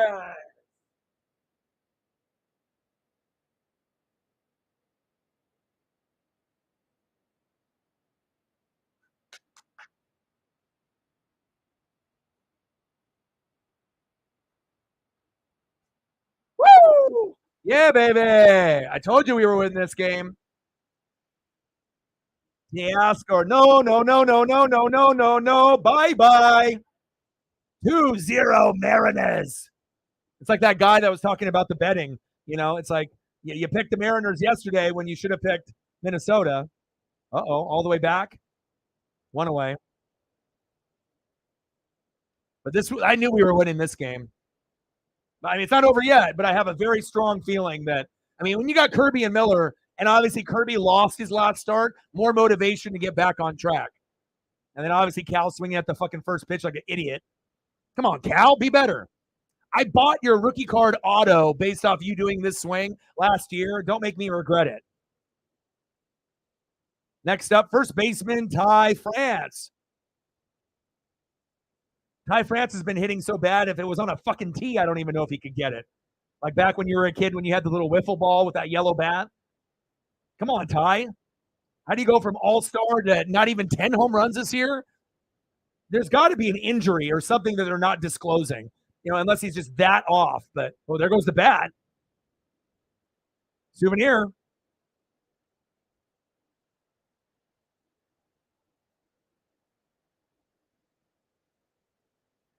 Kirk Gibson had a very interesting story because he never played baseball while at Michigan State, but he played football. Wow, I did not know that. See, it's always good to reflect. When we get other newbies and we get regulars to come in, you're always going to be able to learn something either from you, from me, someone in the room. I did not know that. But obviously him being, a Michigan State guy, he's going to have all the information of all the athletes that went there. That's awesome. I love learning new things like that. Wow, 11 shutout games. How many of those shutout games are against the Royals or the A's, though? Do you have any against the Royals or the A's in those shutout games? Just curious to see who those shutouts are against. But still, it's nice. It's obviously when you're getting big pitching stats or like no hitters, the first thing that a lot of people think are like, okay, who played the A's? Who played the Royals? Or who played the Nats? Not taking away from anything that you've done.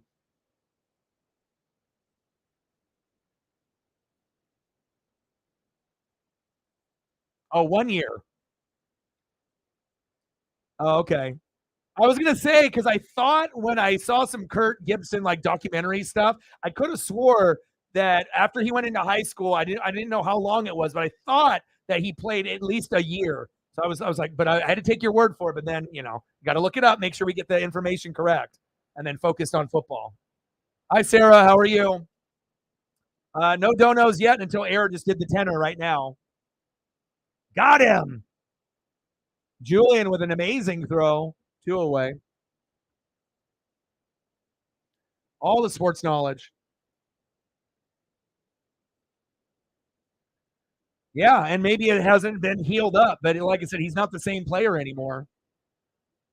Air Admiral, $10 dono. $1 for each of Corbin Burns strikeouts today. Woo, baby, 10Ks, nice. Thank you so much, man. Every dollar matters, especially when I'm doing this full time. So, bang, bang, bang, boom, boom, boom, stacks on stacks, racks on racks. But we went to Cactus Jack too early. Stacks on stacks, racks on racks, Cactus Jack. Bang, bang, $10 holla. You want me to throw up some Corbin Burn photos for you? Let me know. I got you. Thank you so much. $10. There we go. Let's get to a hundo. 90 to go. How's work going, Sarah? And again, I didn't know what kind of turnout I was going to end up getting. Cade Marlowe, the new Mariner, in substituting for Kelenic, but we're actually getting better numbers than I anticipated. I didn't expect necessarily a lot of subs or like donos per se, unless you get the right people in here. But again, I'm the only full time Mariner YouTuber that's really out there that does them on a regular basis. So come on, Marlowe, you got to get at least one hit. It's probably not going to be at this at bat though. Pitch is high, good eye, 1-2 count. Christian Yelich. Yes, I will. Thank you so much for your support, man. It really means a lot. And we started off with a bang yesterday. Mr. Williams dropped $69 dono for mental health even before the stream started. That's why I know the fans are the best, because a lot of the fans are actually my friends. Not necessarily they live in my hometown state and whatnot, but that friendship and that bond has been made. And people donating even when I'm not streaming, it's a really special feeling. You can say, well, it's for the upcoming stream, but sometimes there'll be days where maybe I'm not streaming, but and then they still hit a dono up, which is nice. But in reality, I try to stream every day. So 7 days a week, baby. 3-2 count. Come on, Cade. And the only reason we're seeing Cade Marlowe is because Jared Kelenic got pissed after a strikeout, kicked a cooler, broke his fucking foot. So I do like the fact that he's a lefty. So it's like a lefty for a lefty instead of some like bullshit righty coming in, I can root for a guy that's a lefty even if he struggles a little bit. Oh, no, you left Yelich on the fantasy? Pain. Oh, no, 11. How does baseball fantasy work? There we go. We walked him. Yeah. I love walks. I'll take that. How does baseball fantasy work? Educate me. How much is for a home run, single? How much are Ks worth? You don't have to give me like the full breakdown, but give me like a brief breakdown on what like the major stats are worth. What are Ks worth? If Corbin Burns got 10 Ks, how much is that in fantasy? And then if someone gets a home run, what is that in fantasy? And is it worth more if they get a 2-run homer, 3-run homer, grand slam? I assume so. Popped up. Easy routine play. End of the fourth inning, 2-0 Mariners.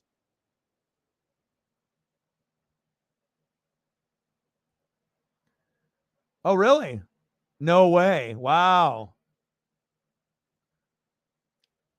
Oh, yeah. Kenneth Walker, the third. All right, let's get some photos here. Let me get some Christian Yelich from my boy. Appreciate you. Brew Crew.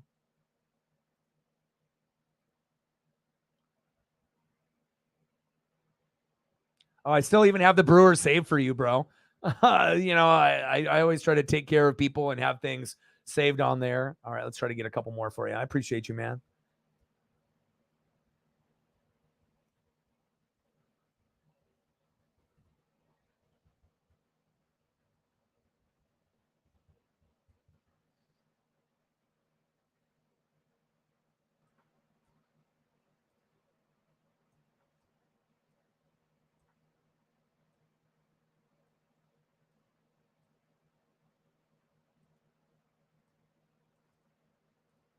I'm going through right now, just trying to find some that I like.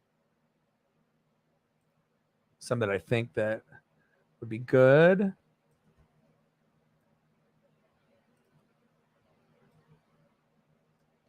All right. Appreciate you, bro. All right. We got that one.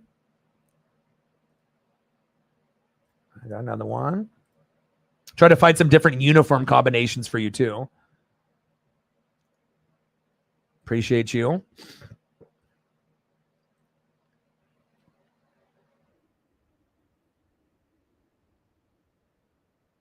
I got one more before we get back into action. Thank you so much, bro, for all your support. Every dollar counts. I mean, if anyone really knows me, you know how much time, effort, energy that I put into this.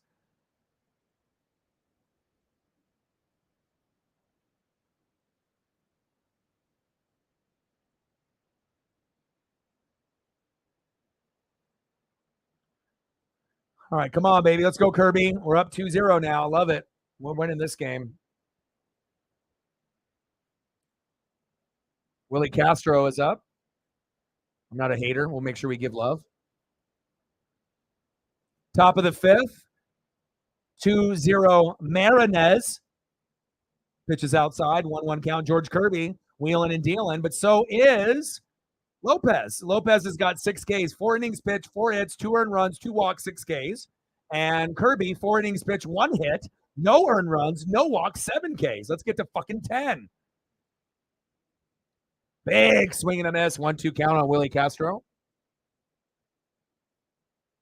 Yeah. Plus, I like being able to put in the more work for the photos for the visiting team, so that way I can really match a name to a face. Yes, I can see. I'm not fucking blind. I can watch the game and I can see what they look like. But it's just always nice to be able to, before the stream starts, and kind of match a name to a face. And a lot of times, if they don't do like close-ups, you have that like behind the picture view. I can't see his fucking face from here. Come on, Kirby. Let's get another K here. Blow it past him. Big swing and a miss. Got him. I know. We were talking about that. I know. And like I said, if you were talking about one team that could upset the Rays and Rangers, it's the fucking Orioles, man. I've watched a lot of Oriole baseball this year. They're very, very good. And they remind me exactly of the Mariners last year and the Blue Jays. They're awesome. They're making the playoffs, but they have a good enough team to beat somebody, and somebody good. Like if it was Orioles and Astros, I think the Orioles could beat them. I think if it was Orioles and Rays, it would be tough, but they could do it. And if it was Orioles and Rangers, they could do it. Like, I'm not saying they will, but they could. I'm not sure, if they're going to be able to do the Cinderella story and just burst into the scene and then go all the way to the World Series or the ALCS. But I mean, ALDS is definitely possible. That's crazy, man. It's always cool when we got Northwest guys like Adley Rushman from the Beavers here in Oregon State doing so good there, too.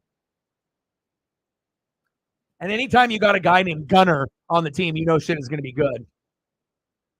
All right, Ks are worth 1. Pitcher gets 3 points per inning pitched. A hit is -1. Walk is -1. Win is 2. Loss is -2. Oh, okay.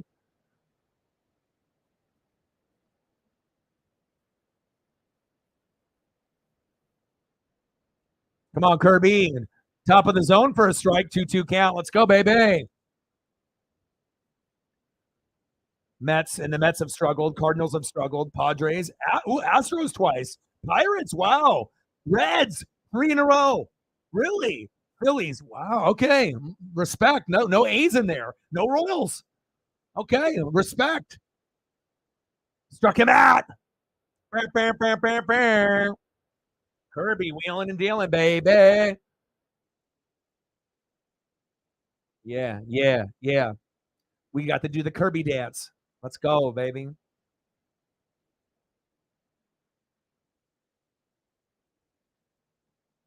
9 Ks, 4 seam fastball, 6 curveball, 2 splitter, 1. Oh, we're getting to 10. And there's extra motivation because fucking, you don't want to lose in your starts. And plus how the All-Star game went when he gave up that, big hit. It's just, anytime you give up a big hit or a big home run, you don't want to be that guy. And we just need to get focused here.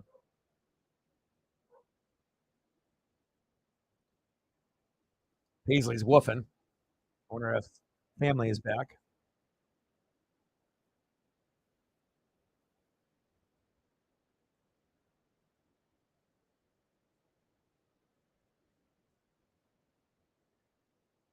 Yeah, everyone's a big fan of Walker out here in the Pacific Northwest, regardless if you're a Seahawk fan or not, or a fantasy fan.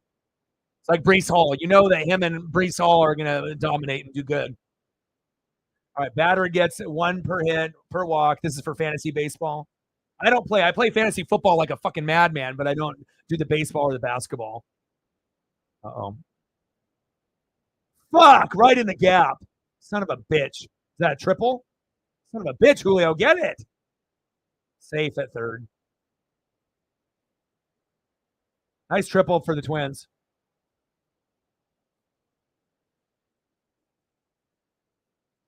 All right, Kyle. Nice trip. Triple for Kyle Farmer there. I see you. I'm not a hater. Let's watch this again. Fuck. Pulled it too on the barrel. Next up, catcher Christian Vasquez.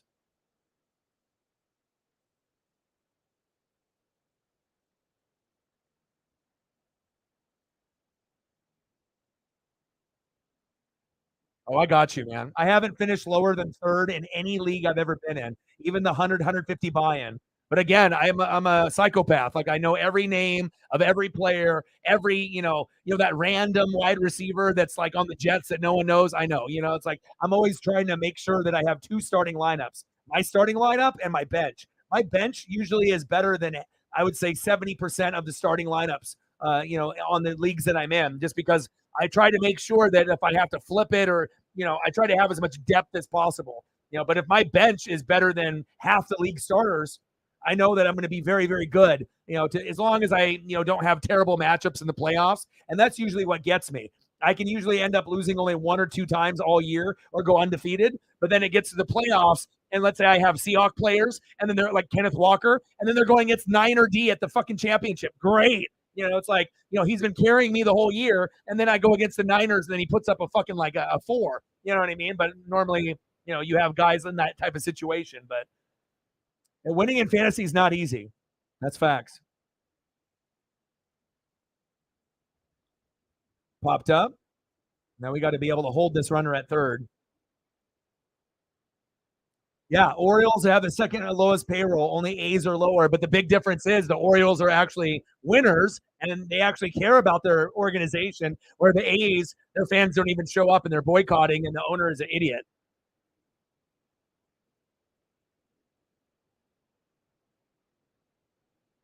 No way, 102. Wow, where's he from? Give me some info on him. Where did he go to college? What are we talking? Give me some info. I'm a nerd, so I like that shit. Top of the fifth, 0-2 count, 2 outs. Kirby, strike this bitch at. Come on, George. Popped up. Yes, he is.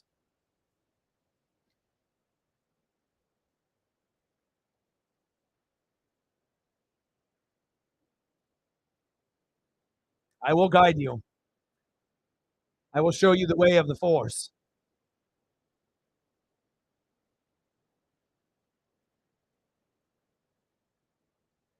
I'm not even joking too. On a regular day, when fantasy football is going on, I'm probably on the fantasy app like 5, 6, 7 hours a day.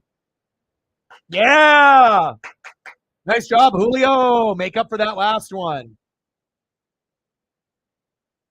I got to give you the Julio defensive play. There we go. Yeah. Nice job, baby. Good defense. Yeah. Let's go. All right, we leave them stranded. That's a good sign. Let's keep it moving. $10. Let's get to a hundo. Let's do it. 90 to go. I'm going to throw up a Corbin Burns for you, even though you wanted Yelich, just because you were the first one to donate, and I'll do that, and we'll get into the lineups here in a second. It's the least I can do.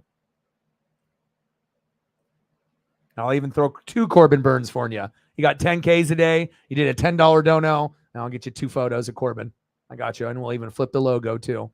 It's all about effort, There's one. And I think I got another one in the grays. There we go. Appreciate you, man. Thank you. Got him.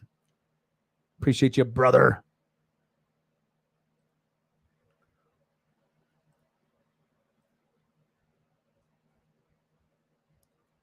You know what's crazy too? I'm a fucking ringer. I've had people actually have me draft their teams and manage their teams when they're in big money leagues, just because they know that I'm going to follow the league a lot better than they are. And I know every single fucking player. So I can always kind of, you try to grab guys before they hit the wire, before they have that blow up game. And obviously if you can manufacture a nice lineup, obviously injuries are injuries, but it's all about maintaining the roster and giving yourself as much depth as possible. And also being able to grab guys a week early. I always look ahead in the schedule every year. So it's like if I know, I'm going to have like a running back and a kicker on a bye in week 5, I'm going to make sure I grab my guys in week 4, a week in advance. So that way I don't even have to worry about it.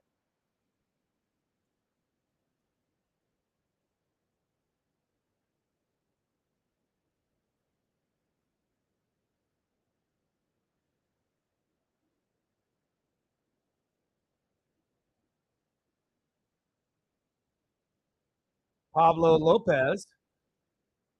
NFL owners approve a 6.05 billion sale of the Commanders to the Harris Group. At least Dan Snyder's not controlling it anymore, so Washington hopefully can break out of that stigma of being toxic and being a terrible organization for all the sexual and misconduct and the physical, verbal, all that bullshit that was going on. They had some racist shit that was going on. They had some sexist shit against females going on. They had guys that were, when they were doing like the calendar shoots and then the girls were changing, you had like some of the big wigs back there just watching. Who fucking does that? The Washington Redskins, Washington football team, Washington Commanders. Yeah, they do it. So one of the worst sports teams in general. They have players, they're talented, but the way that they were run, one of the most disgraceful organizations in sports. Wow.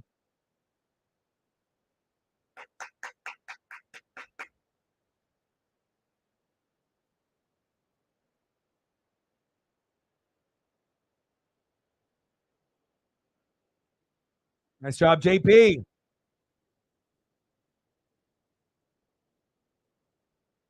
The camera didn't get over there quick enough. I thought he caught it, but then he threw it to first. And what kind of fucking throw is that to your pitcher? Why are you throwing that like you're throwing it to your catcher?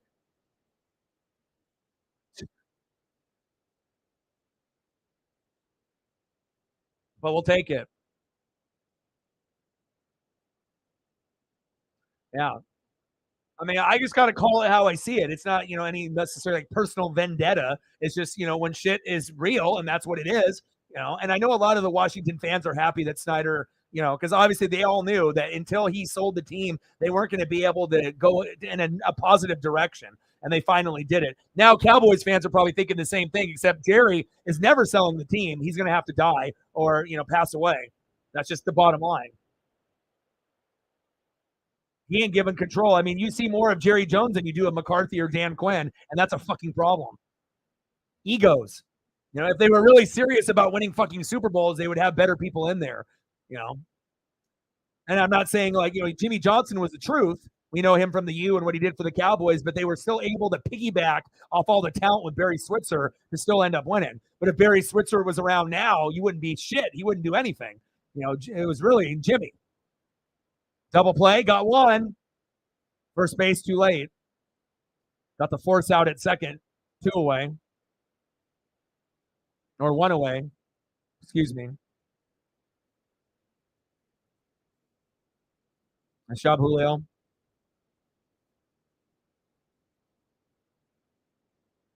We'll take that.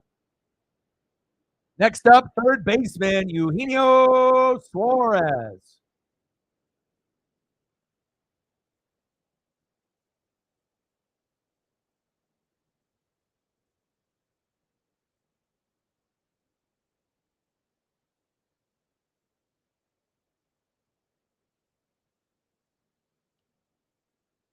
Gino, yes! All the way to the wall. Go, Gino. Go, Gino. Go.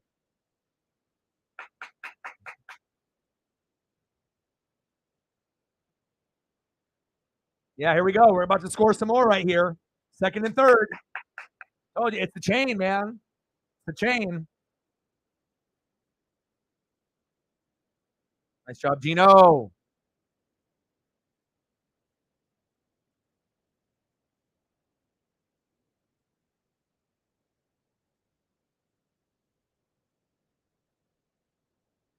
Next up, 0 for 2 with 2 Ks, Mike Ford. And can we get a fucking home run? Let's go. I know we got one with Teoscar, but I want more. We need to have someone other than Teoscar with a big day.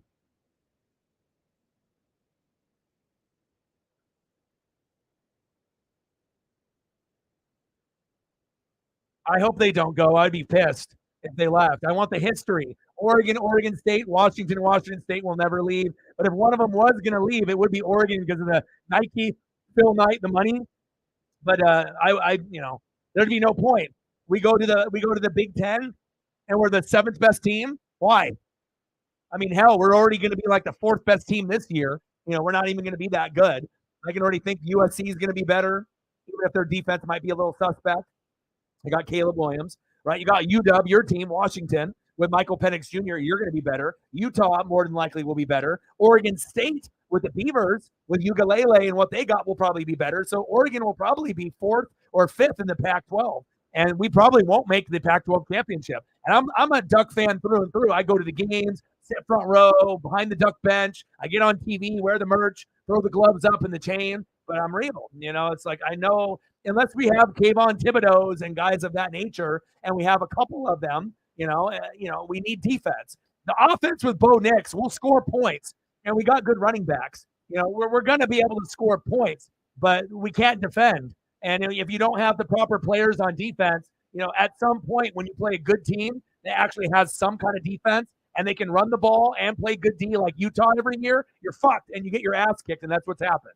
So, USC, obviously, and UW, have some guys, but they still have some wiggle room on defense.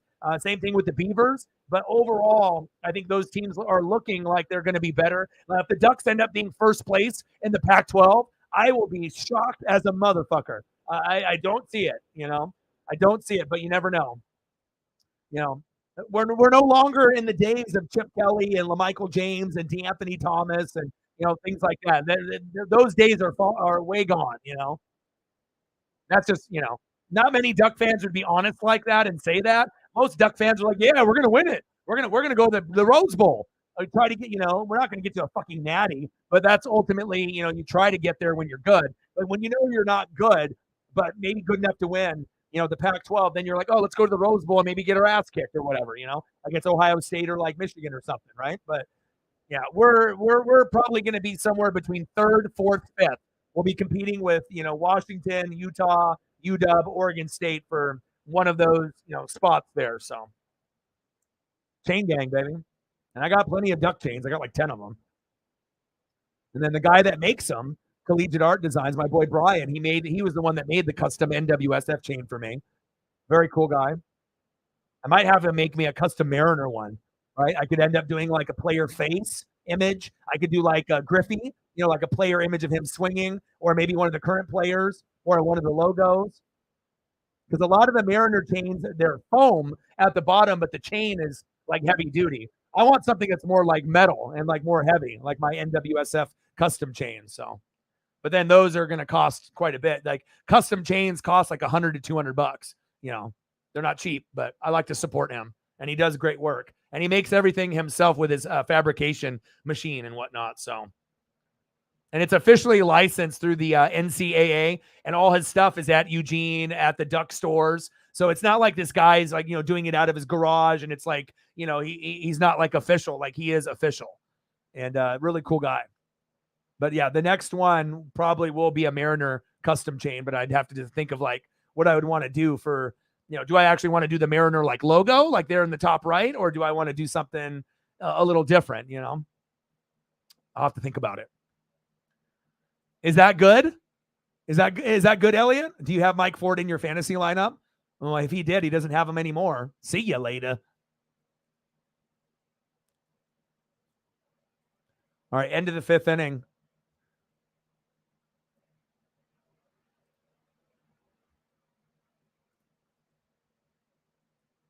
All right, due up for the Twins, 0 for 2 with 2 Ks. Second baseman, Edouard Julien. Batting second, 0 for 2 with a K. First baseman, Alex Kirilloff. And batting third, 0 for 1 with a K. Third baseman, Donovan Solano. Let's go.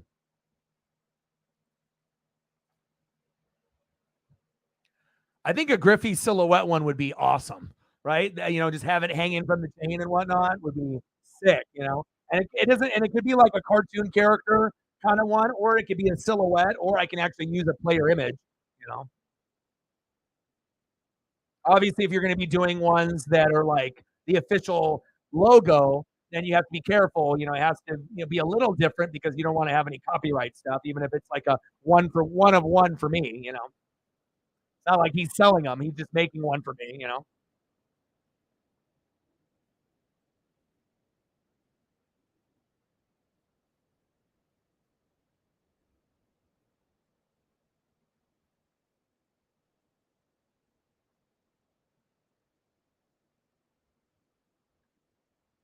Popped up. Oh my God, little blooper by Julian. You got to be shitting me. A little bloop.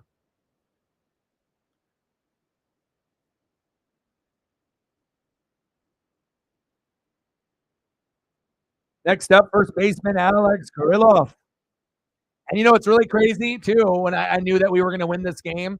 And that's why when people bet and they don't look at the lineups and they don't look at to see who's pitching and they don't do their due diligence, if you're betting blindly, you're going to lose all the time. Carlos Correa isn't fucking playing. So if Correa's not playing, well, good chance that we can win. But again, a lot of people that bet didn't even notice that. You have to pay attention to the details. I mean, that's not to say that he might not come in late as a pinch hitter, but anytime you have your best player not in the lineup, good chance to win. Griffey from The Simpsons. Yes. I love that episode.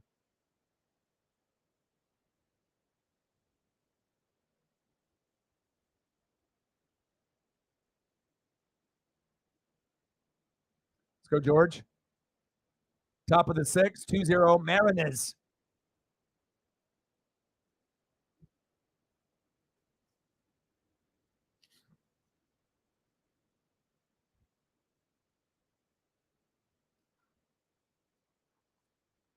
They were talking about confidence as a baseball player. That's his life. You have to have confidence in yourself if you want to succeed at anything. You know how many people told me that I would never be successful on YouTube? It's like if you see, the things that I say and all the things that I do and my work ethic, and even with the Jordan rookie that I sacrificed, but and a lot of my so-called friends, I know deep down they're wishing for me to fail, or like acquaintances, friends of friends, people hate seeing other people do better than them. It's like, oh, he can do good, but not better than me. It's just kind of a shitty mentality where a lot of people have that, where, people pretend that they're rooting for you, but they don't. Or, oh, I watch your streams. It's like, motherfucker, you don't watch my streams. You don't watch nothing. Don't act and like put on a front with our other friends trying to be cool when you don't even fucking watch or share. I hate people that are like that lie. Like, do you think I'm not going to call you out? I know who's watching. I know who's sharing, who's donating. Don't act like you're a big contributor to the channel to like look cool in front of people when you don't even fucking watch. I don't know why people fucking do that, but I guess just for acceptance, because everyone is looking for acceptance in life, but that's not the way to get it. That's facts. But, regardless if no one believed in me, as long as I believe in me, I know I'm going to be able to make it happen because I've always had a strong work ethic. My first job was at fucking 12 years old, making $20 an hour, doing crawdads, crayfish with my dad and my dad's friend, so that way I could buy my own school clothes when I was 12, when I was in sixth grade. You know what I mean? So I get, it was like an hour drive there. I got like a big gulp and like a corn dog, or, snacks. And then we would, run the lines and do the crawdads. And they would go to Pacific Seafood and some other places like Jake's, famous restaurant here in Oregon. And then, and then we would run the lines, 50 traps, 60 traps a line, maybe 5-6 lines, 300 traps, and then, run the day and then come home. And, I was making $20 an hour at fucking 12 years old. I'm 41 now. So obviously other people were playing video games and other people were outside, doing their thing. But, work ethic for me has always been easy. It's like, if you want to be able to get things that you want and you want to make your dreams come true, you got to fucking put in the work and you got to put in that sacrifice. That's facts. But that's where I got my work ethic from. is, starting off early at 12 years old because I didn't want my dad or mom or anyone to buy my shit. I wanted to buy my own shit. I wanted to buy Red Sand. I wanted to buy Mossimo. I wanted to buy those Nike t-shirts, the standard ones that would just have the Nike swoosh, but I wanted every color so I could switch it up at school. Black, white, blue, green, yellow. And that's what I did.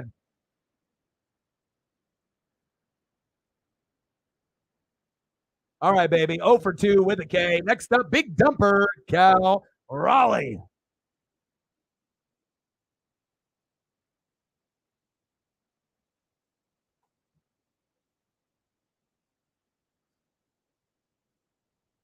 Looks like we made a pitching change. Ortega is in now. All right, so let's take a look at Lopez's final stat line. And I'll throw up a photo of him here. Let's do that. Got to make sure you show love and appreciation, gratitude. All right, so we got with Lopez, Pablo Lopez. Good game. 5 innings pitched, 6 hits, 2 earned runs, 2 walks, 7 Ks. Not bad. 98 pitches. It wasn't a bad game for him. They just couldn't get enough hits. They only have what the Mariners normally have, 3. And now we have Ortega coming in.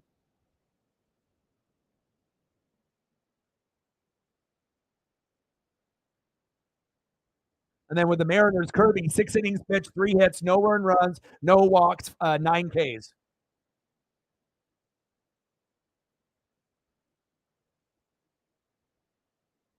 All right, come on, Cal.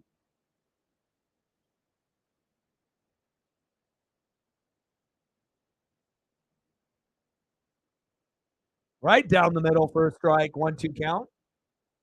All right, I need to bobble my baubles here. 1, 2, 3. Randy Johnson, Dan Wilson, Griffey, Julio. There we go. All the support that we can get. Nothing like game issued Mariner bobbleheads. They're made really well too. I know Funko has got a lot of them, but it's nothing like going to the game and paying like what $100 for a ticket and then getting a $50 to $100 bobble for free. I mean, pretty much. Or if you end up getting a cheap ticket, you pay $50 for a ticket, you get a $50 bobblehead, you go to the game for free.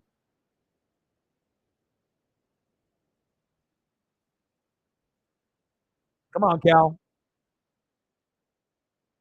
2-0 Marinez, bottom of the 6th. Cal fouls it back.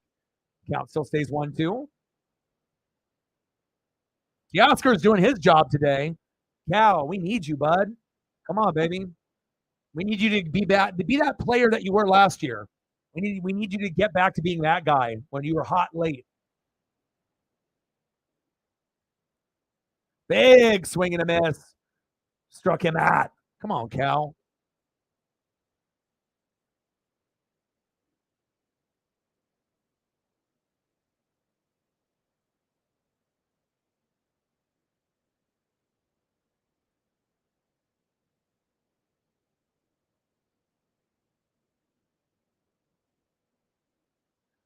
All right, come on, Ty.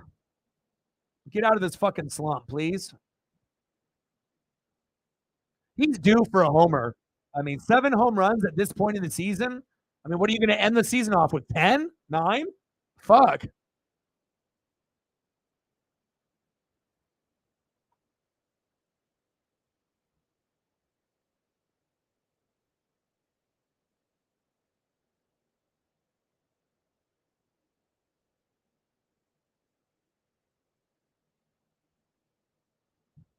Big swing and a miss.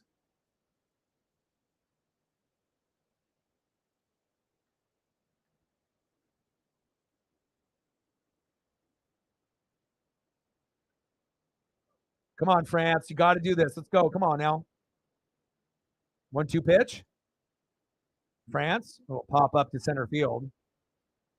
Oh, good catch by Castro. Chain gang. Nice job, Willie. Good catch. I see you.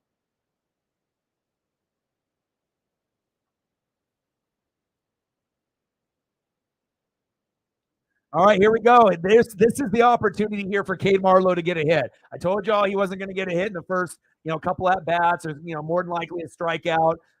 Swinging, looking, pop up, ground out. But this might be the opportunity here. 0 for 1, and then he had a walk in the 4th. So maybe we can get a hit here. In the gap. Oh, it's just popped up. Damn it. But that was it. That was going to be the one. He's got maybe one more opportunity. I don't know if he'll get up again, though. Probably not. But nice connect. At least he's connecting there. And hopefully we'll have some success out of Cade. Wish that would have dropped.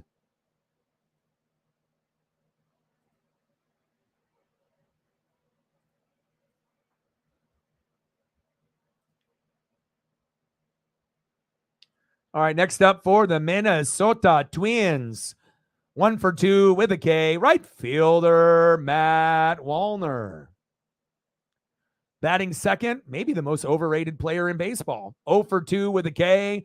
DHing for Minnesota, Byron Buxton. I like him, but for all the hype that we've heard about him when he was coming up, into the big leagues until now, he's like that guy that had all this hype but has never lived up to the expectations. But with that being said, he still's got 15 homers this year. So, his 194 batting average is fucking terrible, but he still can go yard. He can still get you 20 to 25 homers typically throughout a season, even though he's maybe, underwhelming most of the time. And then batting third, 0 for 2 with a K, center fielder, Willie Castro. Let's go.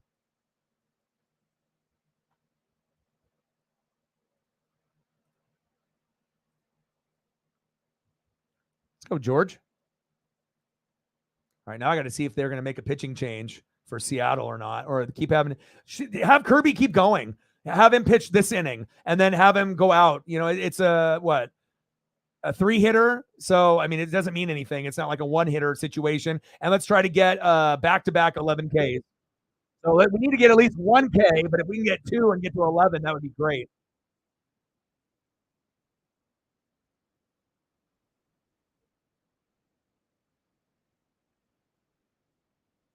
All right, we're going to get 10 or 11 Ks with Kirby. Best case scenario, 12, but what are the chances of him getting 3 Ks in the last inning that he pitches? Not likely, but 2 and 1 is possible.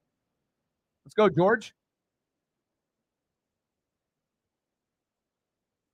Come on, George. Mariner Moose is rooting for you. Let's go.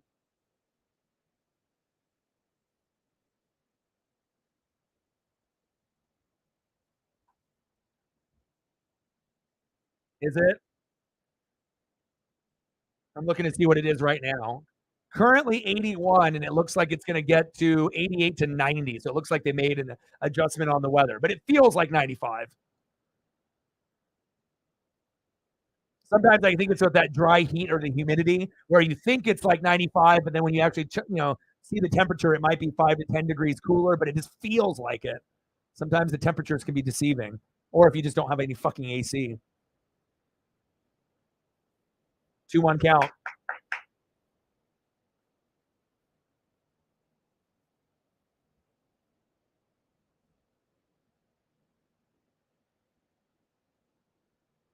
Big swing and a miss. 2-2 count. Let's go. Did you, hey, Lauren, did you end up buying your Mariner hat yet? Did you end up buying your new T-shirt or hat or any of your new merch yet or no?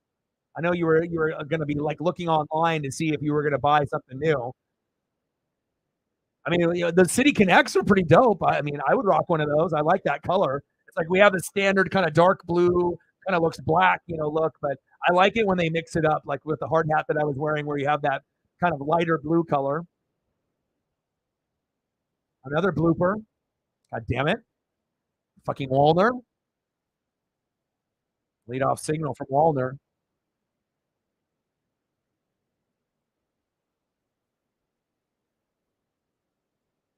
Next up, DHing for Minnesota, Byron Buxton, unless they make a change. Let me look. Are they going to replace him? Let's look. No, they're going to keep him in there.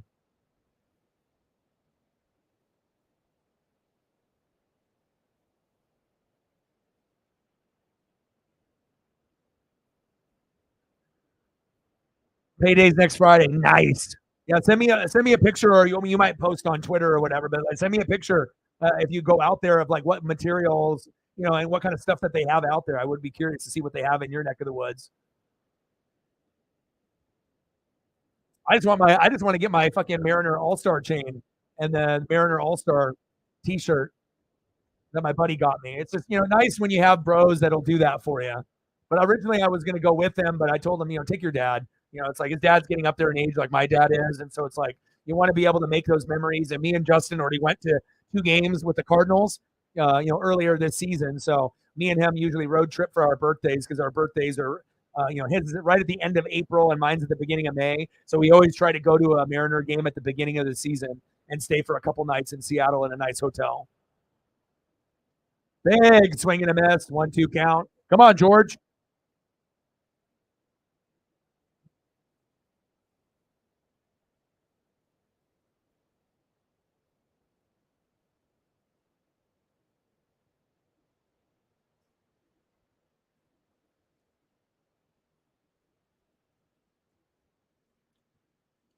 Oh no. Shit. If that was fair, that was gone. I was like, oh no. Just when he hit that, I was like, oh no.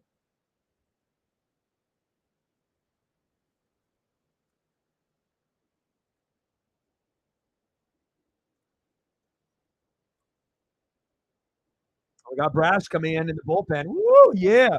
Let me some Brash. But we got to get George one more K. We got to get to 10. You know what I mean? At least 10. If 11 is pushing it, but 10 is doable. Pitches inside, 2-2 count.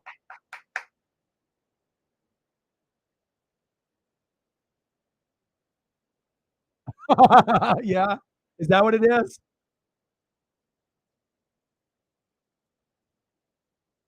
Two pitch from Kirby. Come on, baby. 10 Ks. Fuck. Fouled off. And Kirby still has the velocity. He can still get it done. And again, like I said, I like homegrown guys and whatnot. So, I mean, I know a lot of people love Luis Castillo, but I'm more of a, George Kirby, Bryce Miller kind of guy. Julio, even though he's terrible in the box, but he'll get better. I mean, we don't want him not to be a Hall of Famer. We want him to be one, but first you got to be able to be an all-star and earn it. Popped up. Okay. There we go. One away.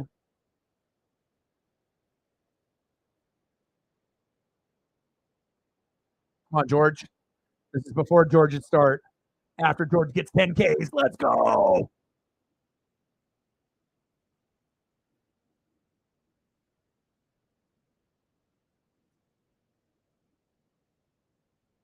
Speaking of the White Sox, that's who the Twins play next. They just showed a little commercial there. Come on, George. Pitch is low. 1-0 count. Marinez 2, Twins 0. We are getting payback for yesterday, I hope. But I decided to wear the chain, and it looks like it's working. Wasn't going to put it on. I wasn't even going to put my Julio jersey on either because it's hot. But I was like, you know what? We need some extra juju. We need something extra. And if that means, wearing the jersey, the do-rag, the hat, the shirt, the whole 9 yards, you got sometimes you got to do it, especially when Kelenic broke his foot hitting a fucking water cooler. So I already knew that was going to be some adversity. But when Kirby's on the mound, I'm confident. He's not going to win every start, but if we get run support, like if we get 5 runs or more for Miller and Kirby, we're going to win 99% of those games, period. But if we end up getting, Kirby with 10 Ks with Kirby or Miller, and we don't get 5 runs, we aren't going to win all those games. If we get 1 to 4 runs, sometimes we'll lose those. Even with Kirby or Miller or Castillo getting 10 or 11 Ks, hitting is a fucking problem for Seattle. Got him! Yes! You ask and you shall receive, baby.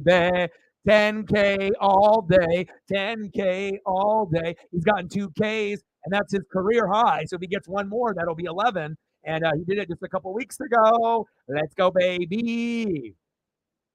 My guy, George. You're a fucking man. All right, let's add 1 more to the list. Let's go. Awesome. Let's go back to back. 11K days, except we lost yesterday. Let's get the dub today. Good job, George.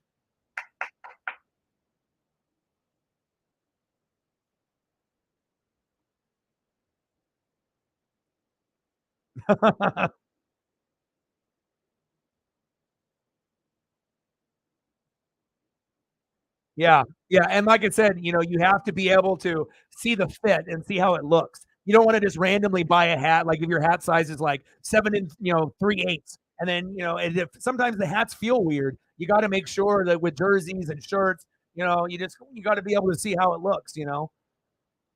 I totally agree. Uh-oh, fuck, popped up. Oh, he got it. He got it. All right. Well, I won't get 11Ks, but I did get my 10. Let's go.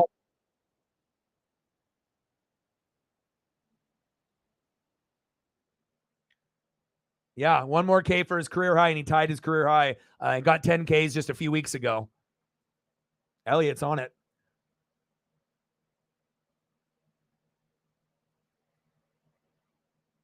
So you got it. It had a Seahawks font on the back, not the NFL. Oh, no. I'd be pissed too. That's why you always got to look at multiple pictures of things, but it's always better to buy in person, especially if it's sports memorabilia, unless, it's like from NFL Shop or, something of that nature, Mitchell and Ness. Then what you're getting is real. But if you go like on eBay, there's so many fake jerseys and fake memorabilia on there. That a lot of times that you think you're buying something real, or they're using a picture of a real jersey and then you get it and it's some like bootleg shit from China, and it's Tom Brody instead of Tom Brady. And you're like, what is this? So nice bounce back. Let's go. Yep. Absolutely.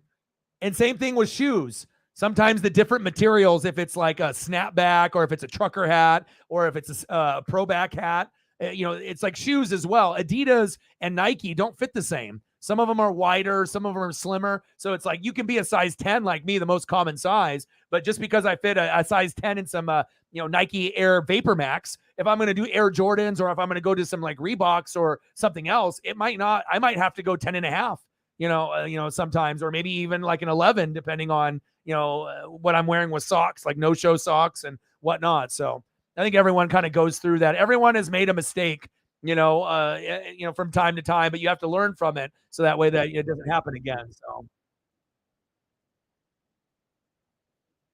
I would have, dude. RKO, dude. RKO to Fanatics. I hear you. I just like finding unusual things. I like being able to find the things that not everyone has, so that way, not to like necessarily show off, but I just don't want to have the same shit as everyone else. I want to try to find the rare stuff. And I'm a collector on top of that. I mean, I've been collecting since 1985. So it's like, I love finding the rare items, and I love finding vintage items. I'm a vintage guy. Anything from the 50s, 60s, 70s, 80s, 90s, that's my bag. But primarily 80s and 90s stuff I love. Popped up, one away. All right, come on, JP. We were probably better off having Colton Wong play today instead of Jose Caballero, but oh well. 2 for 3 with 2 singles in a run. Swung at the first pitch like Julio did, but actually got a hit and got the rally going. So if it wasn't for JP, Julio would have gotten on. I guarantee it. Julio would have did the same dumbass Julio thing, and we wouldn't have got that first run. So takes the strike, 0-2 count. Come on, JP. Multiple photos for you, brother.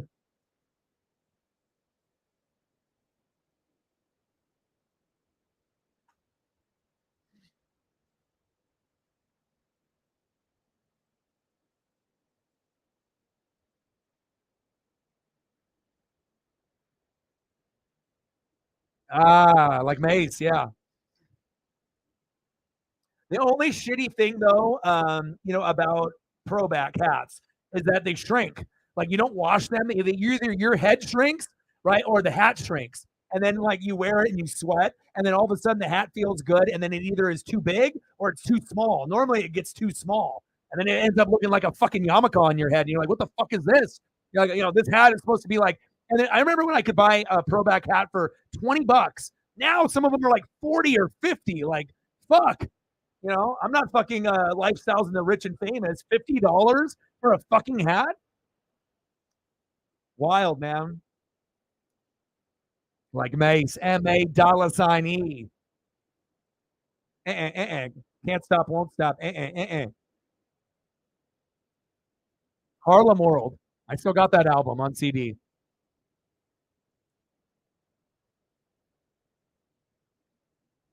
Oh, really? You did. Awesome.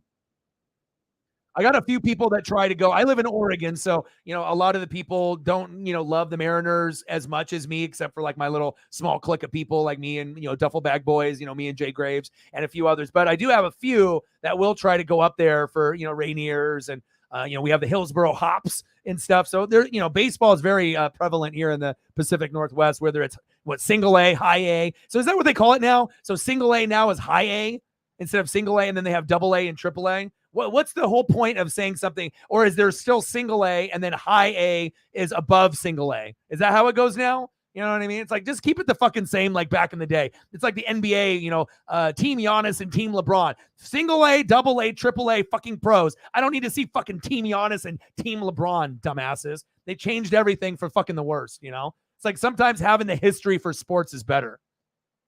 They try to do it and cater to the fucking younger crowd, and then the younger crowd doesn't even fucking watch the game. It's like the fucking what did they used to do? USA versus international. You know what I mean? And then they do like the 3-on-3, 4-on-4 bullshit. Like, I don't know who the fuck they're catering to, 8-year-olds, but they're not watching that shit and they don't think it's cool. So, sometimes you gotta like don't mess something that's already good. If it ain't broke, don't fix it. But of course they want to cater to the social media younger TikTok generation, and not every person on TikTok is toxic, but that app is toxic as fuck. And I probably will never be on it unless I end up, having good success with shorts. And then I may have to dabble into it at one point, but I don't really want to. I don't really want to support an app that I'm not about. So even if I could end up getting views and getting more subs on the channel, I know that could definitely help me out long term, but I would rather do YouTube shorts than do TikTok. So $10. Let's get to Hondo. Okay, no problem. Thank you for hanging out with me and helping with that. Wong and Pollock. I agree with Pollock, but not Wong, because I like his defense. Jose Caballero, can't fucking defend. And if I keep seeing any more errors, if I had hair, I would have ripped it out by now. Now I'm down to ripping my eyebrows and my armpit hair out. So I want Colton Wong on the team because he's patient in the box. He can't hit, but he can get to first base by getting hit by a pitch. He's really good at that, and he can get walks. So I get it. I understand where you're coming from. But Wong has value. Pollock does not. Pollock can't do anything.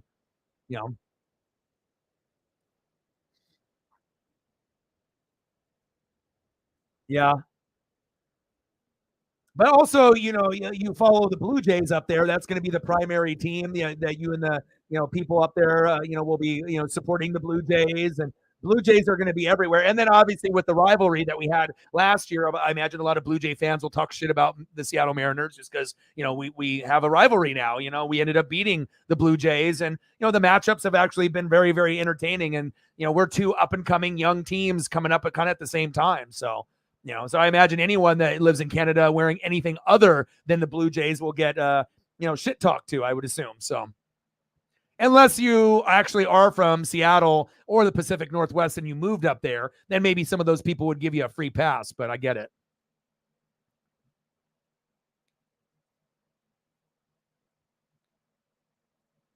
All right. End of the 7th inning.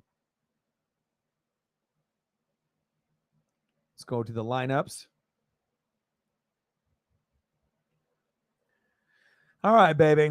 And I know the photos, it takes a lot more energy and effort, but nobody's doing what I'm doing. So I feel like if you put out the most effort, you're going to end up having the best stream, and it's not like I'm just hitting start and then end. It's like when you have to fully produce a show, there's a lot of button clicking. There's a lot of maneuvering, but it's fucking worth it. And I love HD 4K photos and I love action shots. So it's always cool to be able to name, put a name to a face or a pose, so to speak. All right, next up for the Twins, Minnesota, top of the 8th, 1-for-2 with a K. Up next, shortstop, Kyle Farmer. Batting second, catcher, Christian Vasquez. And batting third, second baseman, Edouard Julien. And then we got Brash up, so I got to get the Brash photo up.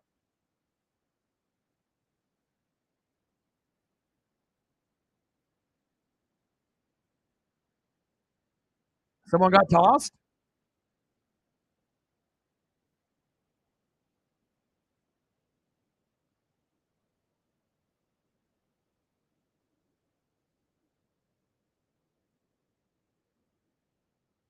My boy, baby. Go, Matt.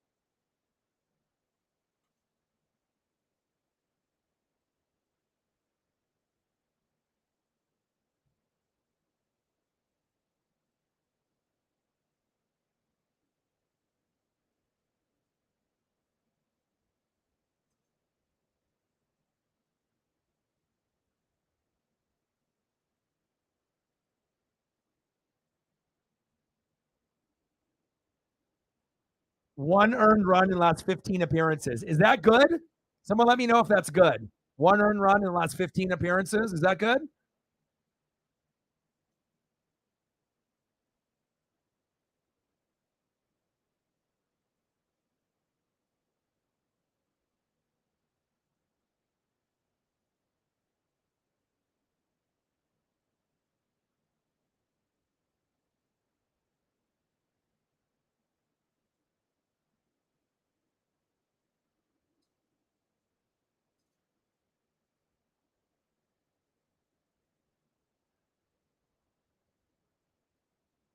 Let's go, Matt. I got to get you a crispier one. Woo! Crispy. Struck him out. He's like, oh, he got me multiple photos. Let me get some K's for you. There we go.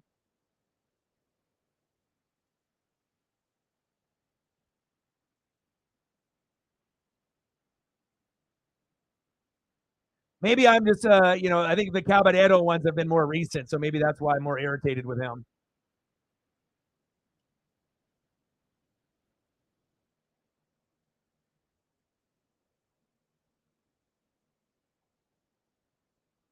Yeah, last 30 games. Yeah. But what about Wong's defense though overall? I know the errors, it say that, but I think I got way more confidence in Wong defending with those hard hit ground balls than I do with Jose. So, oh yeah, absolutely. But I agree that Wong was the Wong move. That was a mistake. I mean, hell, I already knew it was the wrong move because I follow stats and analytics. It literally took him 44 appearances at bat to be able to get his first hit. So if it takes you 44, at bats to get your first hit, you're probably dog shit. And obviously, we already know what we're looking at, right? I mean, Teoscar was like 17, and I was pissed. I was like, why are we paying this fucking money to this guy from the Blue Jays? They already fleeced us with Robbie Ray, I felt, and then him getting hurt, and then I was like, 17 at bats, you can't, and then now he's come around, which I knew he was going to be the best offseason pickup, but Wong was fucking terrible Wong move.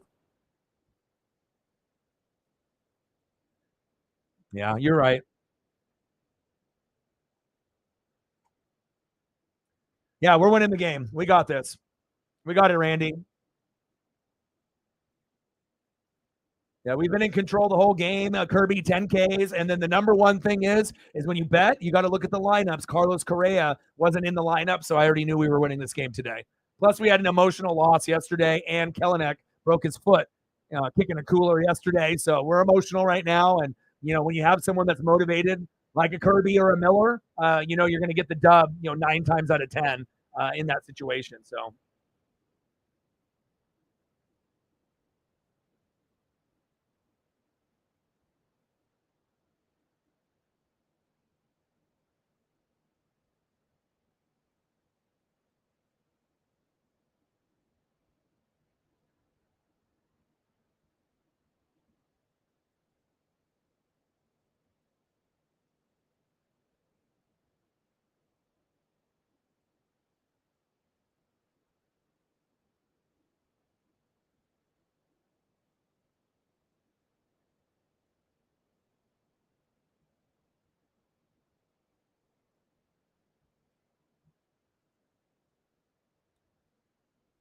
yeah, but you're right, man. I don't know. Maybe maybe it's just that the Wong from the previous teams with like the Brew Crew and the Cardinals and whatnot. But yeah, overall he's just terrible. Yeah, it's true. Pollock is terrible. We should have never brought him in either. I already knew that was going to be a terrible move. And then what? Taylor Trammell, we had him for a little bit. I imagine we sent him back down. So, and then Sam Haggerty, has some struggles. Dylan Moore can't hit. Get rid of him. Sam Haggerty can run the bag as well, and I like him even if he struggles. So you just got to find like little aspects of each person's game, and if they're like valuable in some kind of way. That's why I like Wong to a certain degree, because even though the numbers say that the defense is similar to Jose, I just feel more confident when Wong is out there defending. You know what I mean? The confidence feeling, like I have when I have Miller or when I have Kirby on the mound. I feel confident. Ham Swaggerty. Let's see. Favorite underrated Mariner of all time? Ooh, gosh. I mean, there's a lot. Shit. I mean, I don't know if I can even just do one. And some guys, we know that we're good. I mean, I'm a big John Olerud guy from the Blue Jays and the Mariner days. So I love John Olerud. Adam Jones, obviously, but when we let him go, Jay Buhner, Tino Martinez. I mean, I can go Dan Wilson. I mean, I can go through Harold Reynolds. I mean, there's a lot of guys that were, kind of underrated, but I don't know. I mean, there's a lot of them that are out there. You had Joey Cora, kind of make some plays from time to time, but maybe I would probably, I just saw Joey Cora. I just said that before I even looked down. But yeah, Joey's up there too for me. I ain't going to leave him out. Come on, man. I've been watching since 85. So, but I would probably say, God, that's tough. Most favorite underrated. Because I don't think Jay Buhner is underrated to Mariner fans. We love him. Bones, right? But maybe he's underrated for baseball like fans, not Mariners. Like they didn't realize how good he was. But gosh, yeah, maybe Joey Cora would be up there, one of the top 5, but I think, Buhner doesn't get enough love, overall. Cora, and we knew Adam Jones was good, but then obviously he broke out when on the Orioles, but he didn't get enough love from the Mariner fans, I don't think. I mean, obviously we know Harold Reynolds and what he, ended up doing on MLB TV and whatnot. And he's always been kind of a solid player, even back in the day. Tino Martinez. I mean, there's a lot, but yeah, I think of the names that I mentioned, those are just off the top of my head. Those are probably be the ones that I could think of. And it's funny too, because I knew you were going to bring up Joey Cora or one of those names, because I'm just trying to think back. Okay, who do I like that was kind of underrated? Okay, Joey Cora, Dan Wilson, Bones, Tino, Olerud, but some of the guys were only on our team for like a little bit. So Paul Sorrento. Yeah. Richie Sexton, right? Big Richie. You know what I mean? Like I got memories from, even on our shitty years, where we were kind of, average or bad, but it's just nice to be able to see guys, that when they come in and, they can make a little bit of an impact. Gosh, I'm really aging myself.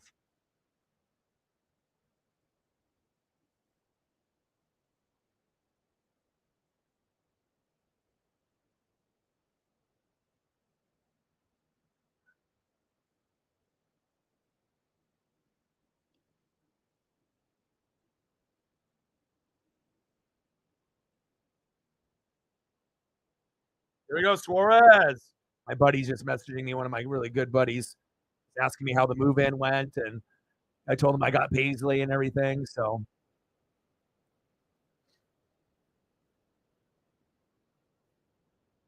is that Sorrento's numbers? 289, 23 1 year, and 259 and 30. Woo! Wow.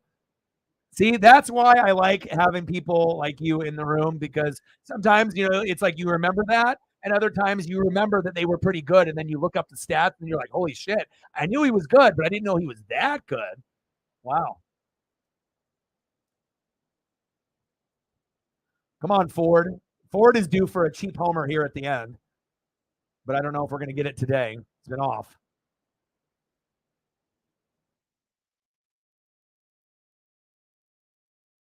Oh, I called it. Bang, baby.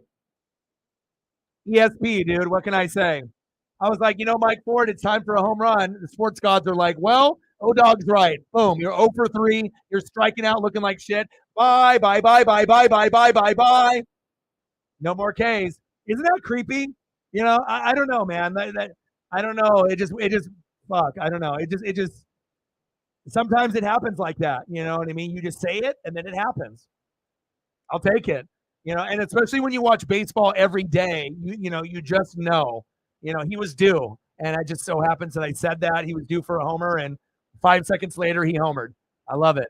Let's go. That gives me credibility. I'm little Tony Romo of fucking YouTube. Let's go. 4-0 Mariners. And like I said, if you watch Mike Ford, how many cheap home runs has he had in the 8th and the 9th inning? Sometimes it'll be bottom of the 9th, 3 strikes, 2 outs, and he'll go yard. We ended up losing that game 5-4 when we were down 5-3. But, the sports gods love your boy, I guess. We'll take it. All right, man. All right, let's finish strong. Good to hear. He's a hey now. Nice job, Mike.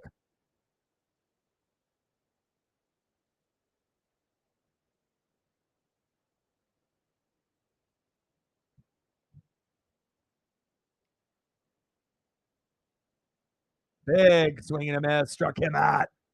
Come on, Teoscar. Lopez with a K.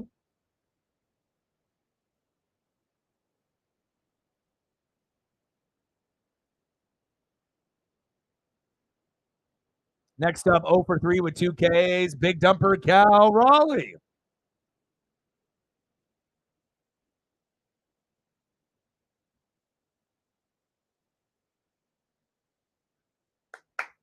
And remember, I told you those guys that came in, they were doing the betting on the line. I was like, it's like you bet, on the Mariners yesterday, you wouldn't have done that. And bet on obviously the Twins today. But if you're going to bet on the Twins and Carlos Correa isn't playing, for offense or defense, you're going to lose money, and that's what that happened to that guy. So there we go.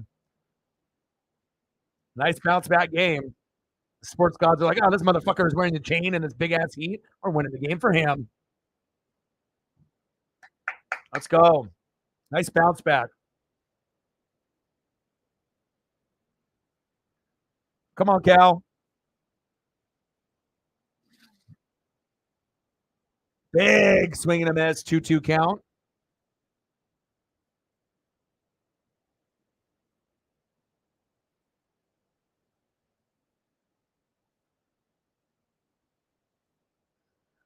Oh, baby. Bottom of the 8th, 4-0 Mariners. 1 away. 2-2 count. Come on, Cal.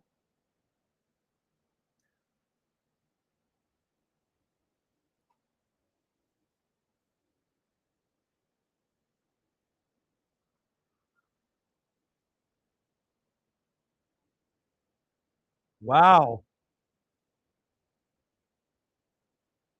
Raleigh goes to first. What was that?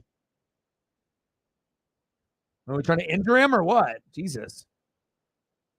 Let's watch this pitch again. Right on the fucking elbow. Are you fucking kidding me, you motherfucker, Lopez? Jesus. Come on. We doing that shit to Cal. Next up, first baseman Ty France.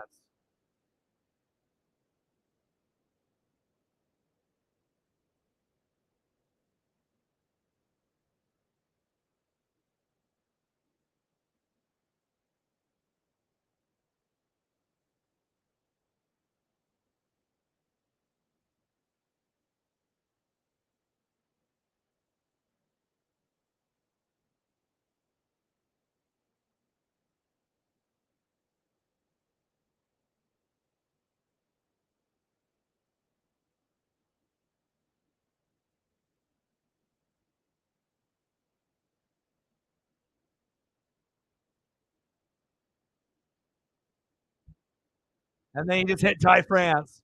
Ty France is like the guy that gets hit the most in Major League Baseball. Why are they hitting us now? What the fuck, dude? Back to back. I mean, let's fight these fuckers. Maybe at this point we can have an Angels 2.0.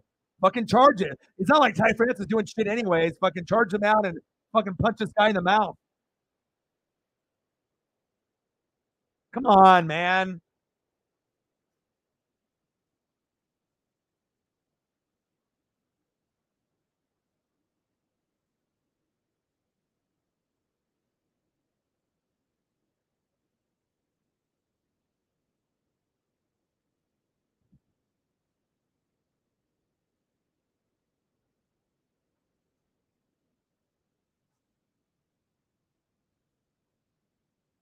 Charge the mound, sock him in the face.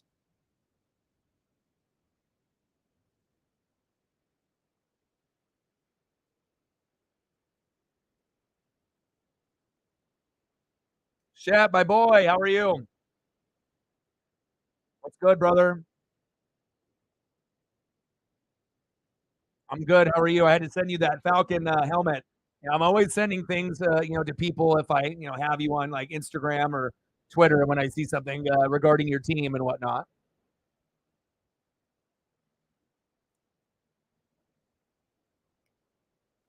Come on, Cade. Let's get a hit here or a walk. I'll take that too. You already got one of those.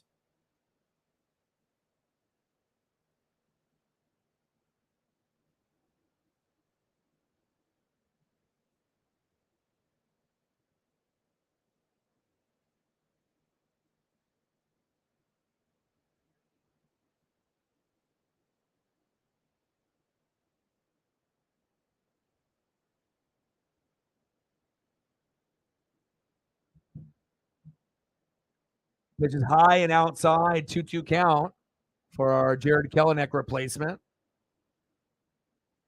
Cade Marlowe. Yeah, he ain't a first rounder. He's a 20th rounder. I had to double check to see if that was an error. 20th?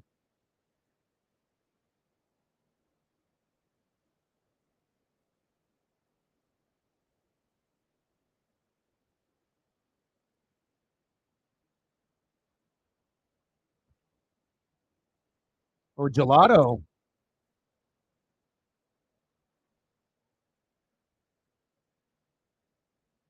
Got him. Struck him out, 2 away. Well, you don't expect too much from a guy coming in at 20th rounder. Next up, second baseman Jose Caballero. Let's go, Jose.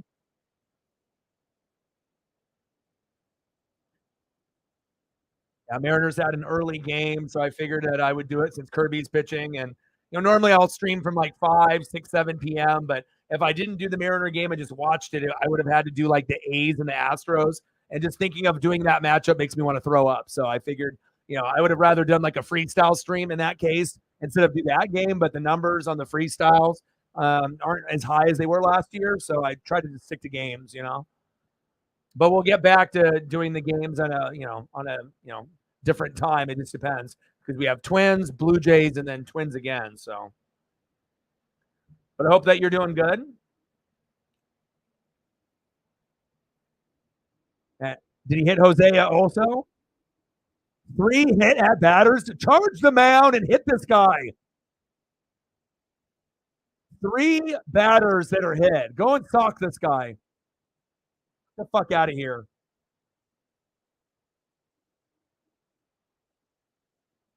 Well, I'll tell you what. Who's going to end up getting beamed. Obviously next time we play him here in the next series, we're gonna hit him for sure. Hopefully we'll fight. Motherfucker. Get the fuck out of here. How are you going to hit 3 batters, bitch? All right. Mariners 4, Twins 0. I'm going to go check up on Paisley here real quick. You got any new news for me, Shep? Anything new? Are you taking a day off or are you still working? I know they were overworking you like no other. They're having a pitching change. Well, they should. Hell, they already hit 3 batters. I mean, I don't know if that's not intentional. I don't know what the fuck is. I mean, it's one thing to lose control, but come on, dude, 3 in a row. That's almost intentional. All right, next up will be J.P. Crawford. Let me go check up on Paisley here.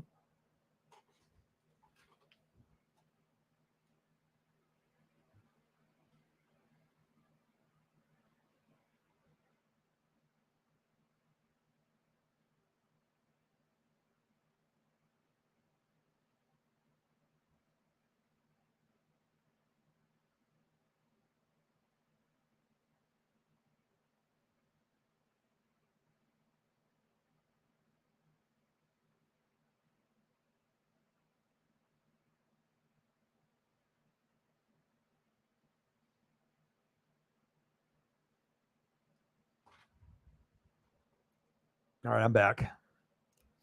She's just sitting there on top of my blankets, just relaxing in the living room.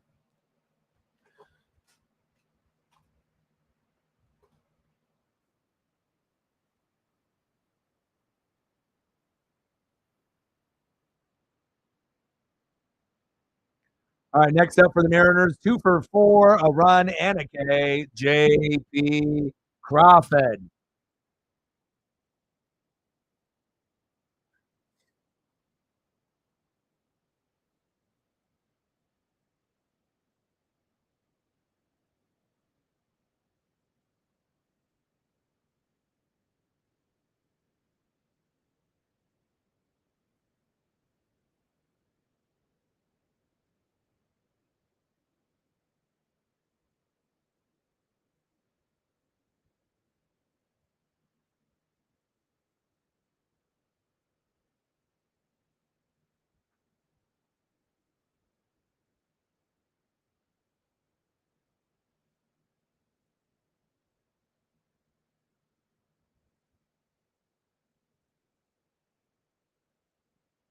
There we go. Wild pitch.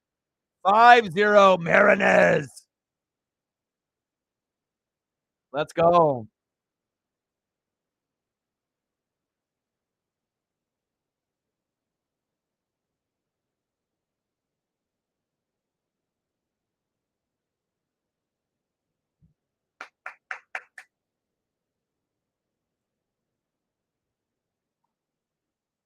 Bottom of the 8th, 5-0 Mariners. JP, line drive to first. But we got an extra run there.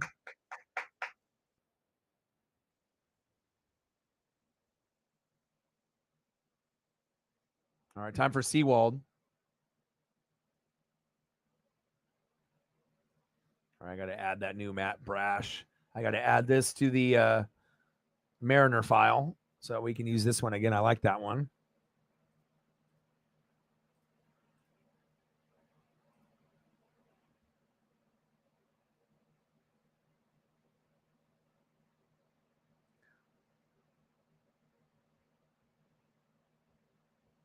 Let's see. Julio Cruz, Phil Bradley, Joey Cora, Jeff Nelson, Mike Cameron. Those are some good ones for like underrated Mariners.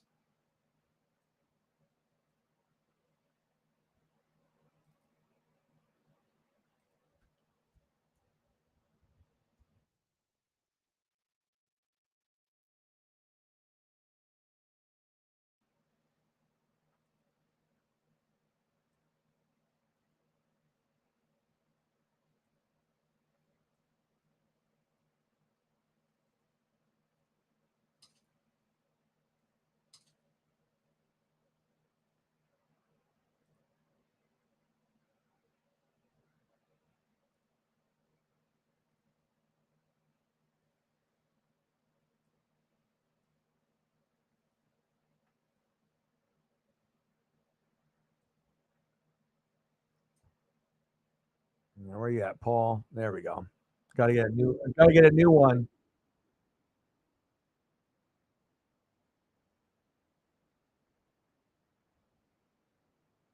Let's go.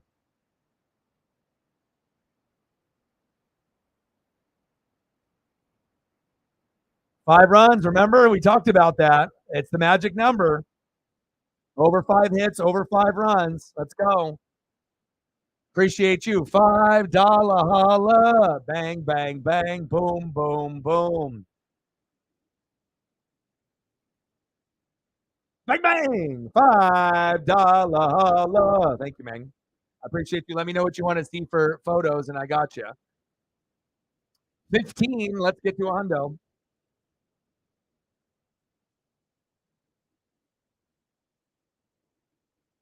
True. That's why I wouldn't have put him up there. But yeah, but I can see their point though. You know, that was just a list that I looked at.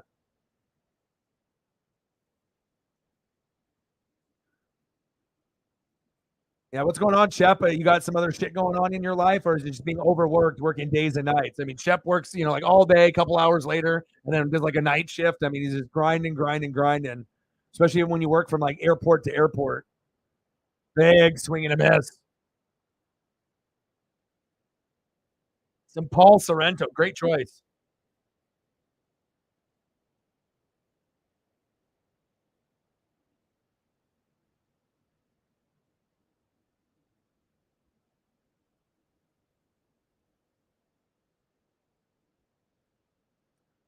There we go. Another K. Sit down. Nice job, Seawold. Yeah, baby. Electric baby. 5-0, baby.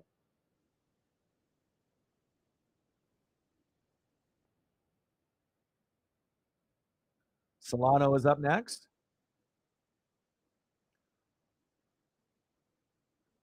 Takes a strike.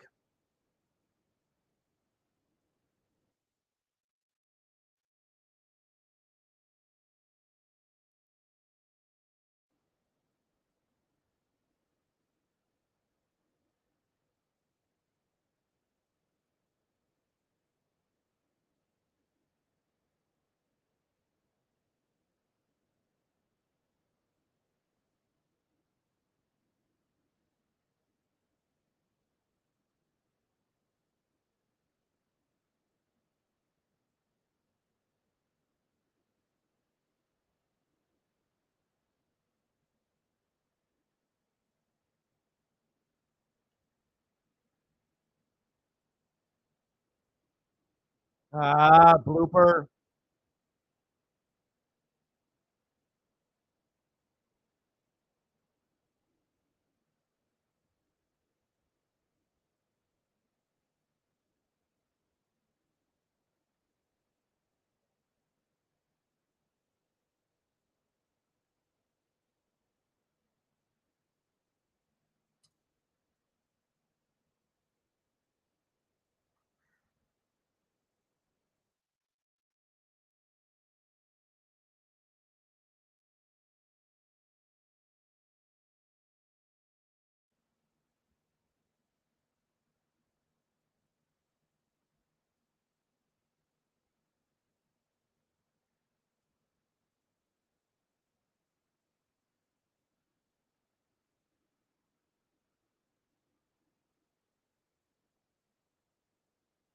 I'm just looking at Paul Sorrento stuff here.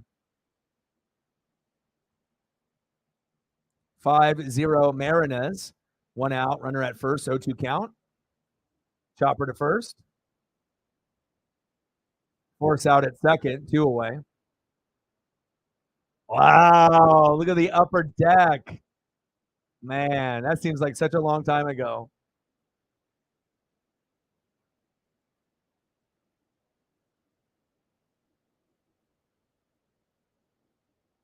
Oh, man, 90 upper deck. Man, second year of upper deck's existence there. Man, good memories, dude.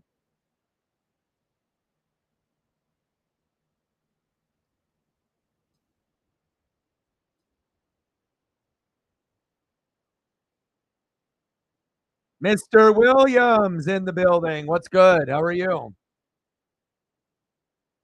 Hey, thank you so much, for your support yesterday. With you doing what you did, we actually hit the goal and we got to a hundo, but we wouldn't have got there without your $69 dono to get it started. So I really do appreciate what you do. I threw up some Dodger guys, Kershaw, Mookie, Freddie, and I threw up an Aaron Donald, even if you weren't going to go back and watch it, just to show that love and that gratitude. I appreciate you a lot. Good to see you in the room.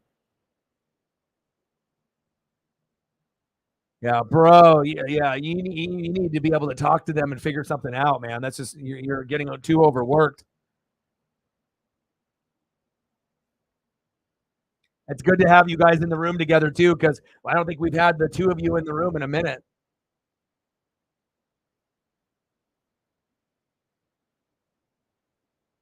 Shit, you got to work again? Goddamn, bro.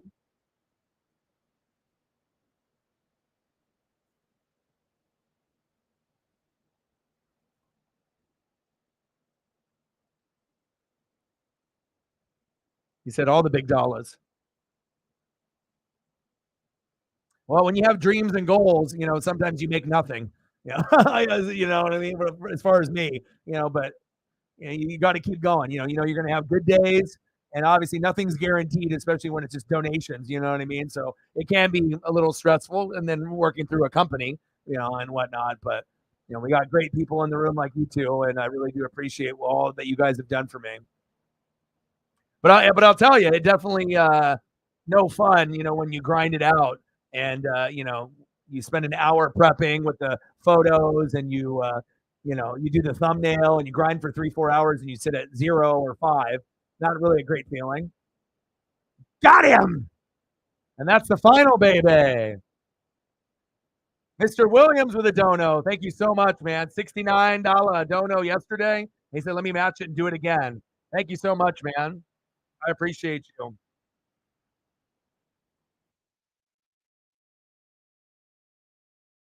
Mental health. Thank you, man.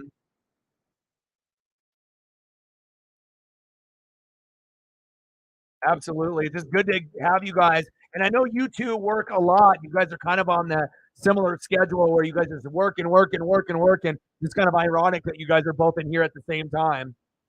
Thank you so much, man.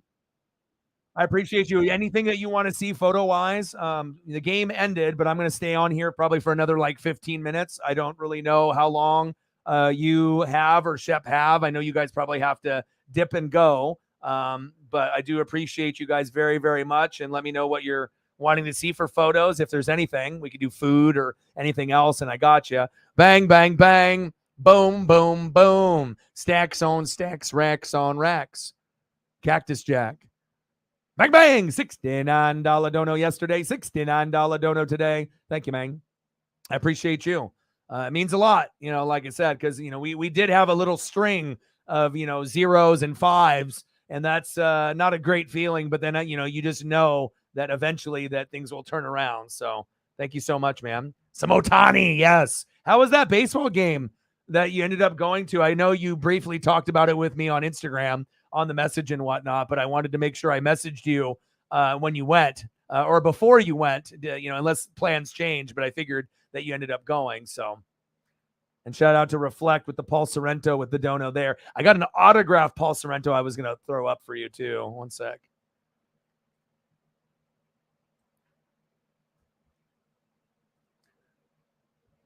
All right, let's throw this one up for Reflect as well. Appreciate you with your $5. Every dollar counts. So yeah, this original one there with the Mayonnaise, and then obviously him with the Twins. And ironically, that's who's playing today. And then there we go with the autograph. So fresh and so clean, clean. Appreciate you, Reflect.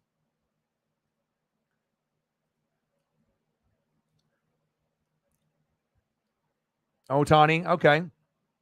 Oh, Matt Olson, I got you guys. No problem. Let me get those up for you guys.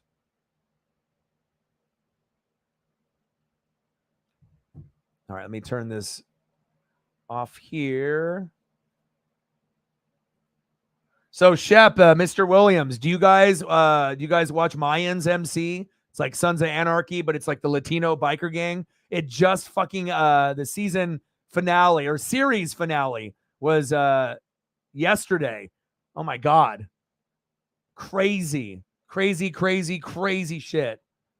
I recommend it. I would highly recommend watching that. All right, let's get some Ohtani up here, and then we'll get some Matt Olson up here too.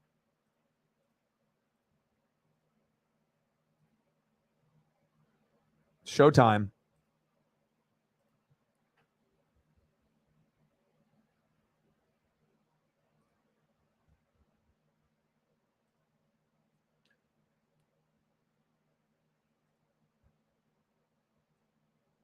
Oh, I got to do this real quick. Hold on.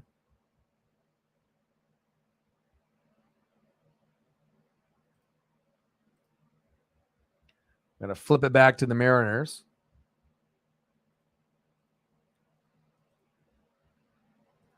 Final score, Mariners 5, Twins 0. Mariners win, Mariners win, Mariners win. Okay, now I'm done. Let's go. Oh, and the future Seattle Mariner, Shohei Ohtani. I wish. I could just imagine how much the tickets would cost if we actually got Shohei. It's like $50 tickets would turn into $100 tickets real quick.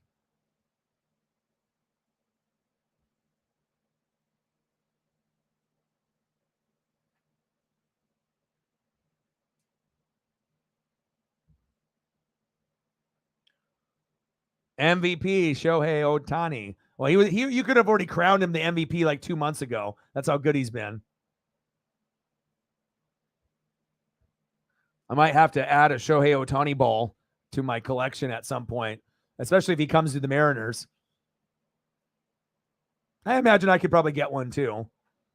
Would probably not be, I don't know. I guess it just, it's all about effort and being in the right place at the right time.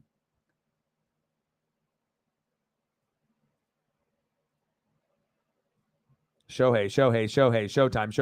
My cousin, Shohei Ohtani.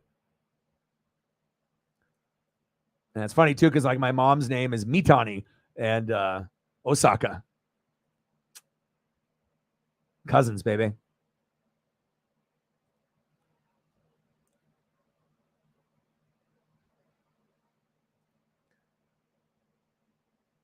Game solo home run, awesome. And when you see Aaron Judge or Shohei homer in front of you, it's crazy. Like when you see it like on TV, it's one thing, but when you're in person and you hear how loud the crack of the bat is, when they go yard, it's just, I can't describe it. It's just crazy. Olsen had 2. Woo!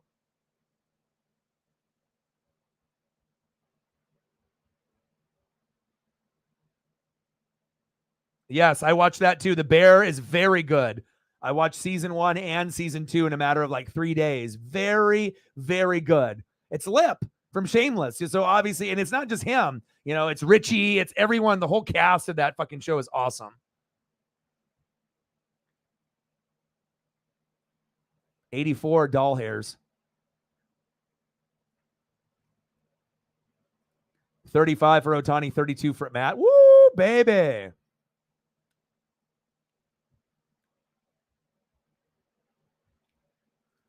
All right, let's get some Braves, Matt Olson on here too.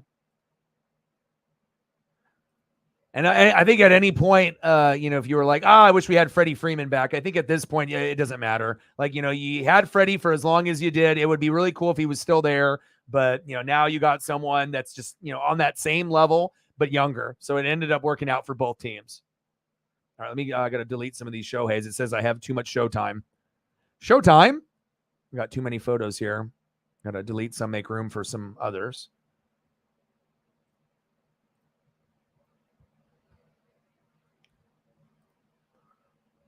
And that Brave logo is too small. We need something bigger than that.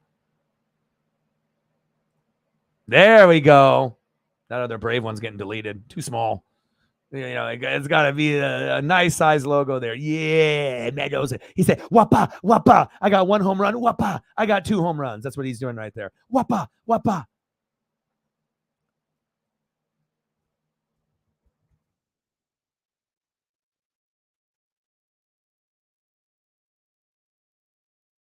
I'll get you a home run swing too. How was work today, Sarah? Good? Yeah, I just figured I didn't want to do the A's and the Astros because normally I would have loved to do like a freestyle one, like from 5 to 7, something like that. But again, if the Mariners are on or the Dodgers, I'll cater to them first. But sometimes that's what happens, like in the 3rd or 4th game in the set. It's just early, like at 12 or 1. So, and normally I was never able to do streams that early, but now I'm with family and it's I don't have I don't have someone that I have to share a space with or anything. So that's nice. No, just what Mr. Williams did. And then all the other donos, the 5 and the 10 and the 5er, I believe were on the super chat on here earlier. Yeah, I bet. Arenado. Okay, I got you. Oh, I got you, man. Always. I'll take care of you. You take care of me, I can always take care of you. And sometimes we get busy with work or girlfriends or boyfriends or, other, things that are going on, but it's always good to get the group back together. It's like a big gang. It's like, we got a nice little clique And it's been a minute where we've been able to get every mod in the building at the same time. But it seems like as we get closer to football season, we'll see more people kind of pop up. But honestly, it's like football season, everyone is there. When we need people the most is when it's not football season. But again, I understand not everyone likes baseball or basketball or hockey as much. But, your boy's got to grind. It's 7 days a week for me, no days off. So.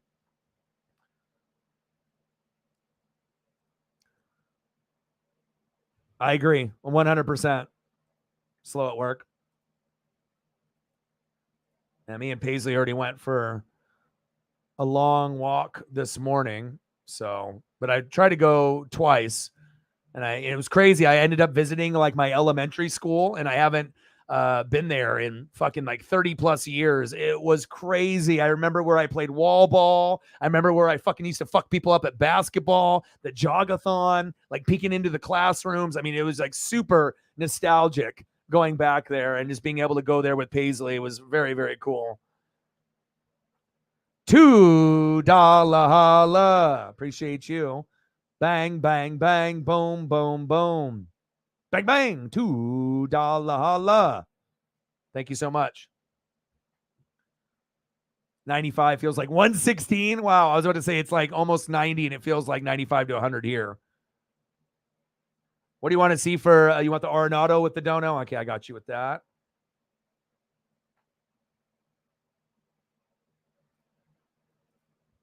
A little Nolan. Get you a couple.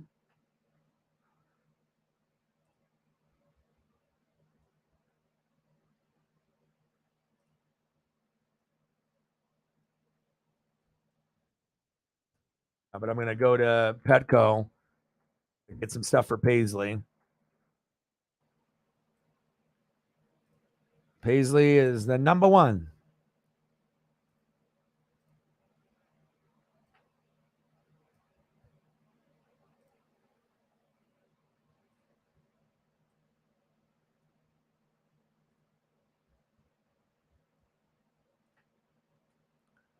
I hope everyone is having a good day, and we'll wrap up here in a second. I'll go to Petco, spoil Paisley, and get her some, things, greenies, and maybe a new bone or something. I think she still has food, so food should be good, but that's starting to run out. So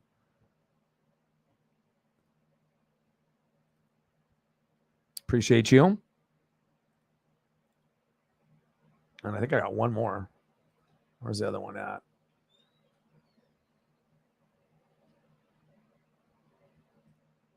There we go. He's always looking up, praying. He's like that O-Dog guy. He's really good. He needs more subs. Damn right I do, Nolan. He's like, I pray for my guy, O-Dog. Yeah, but Mayans MC, the Bear, I would definitely recommend those. Those are fucking incredible. Which they shouldn't. You know what I mean? Even if the team is bad, there's no point of selling. Hang on to them. Wait till next year. That's why I don't want the Mariners to make any moves either. So you did. Oh, thank you, bro. I appreciate you.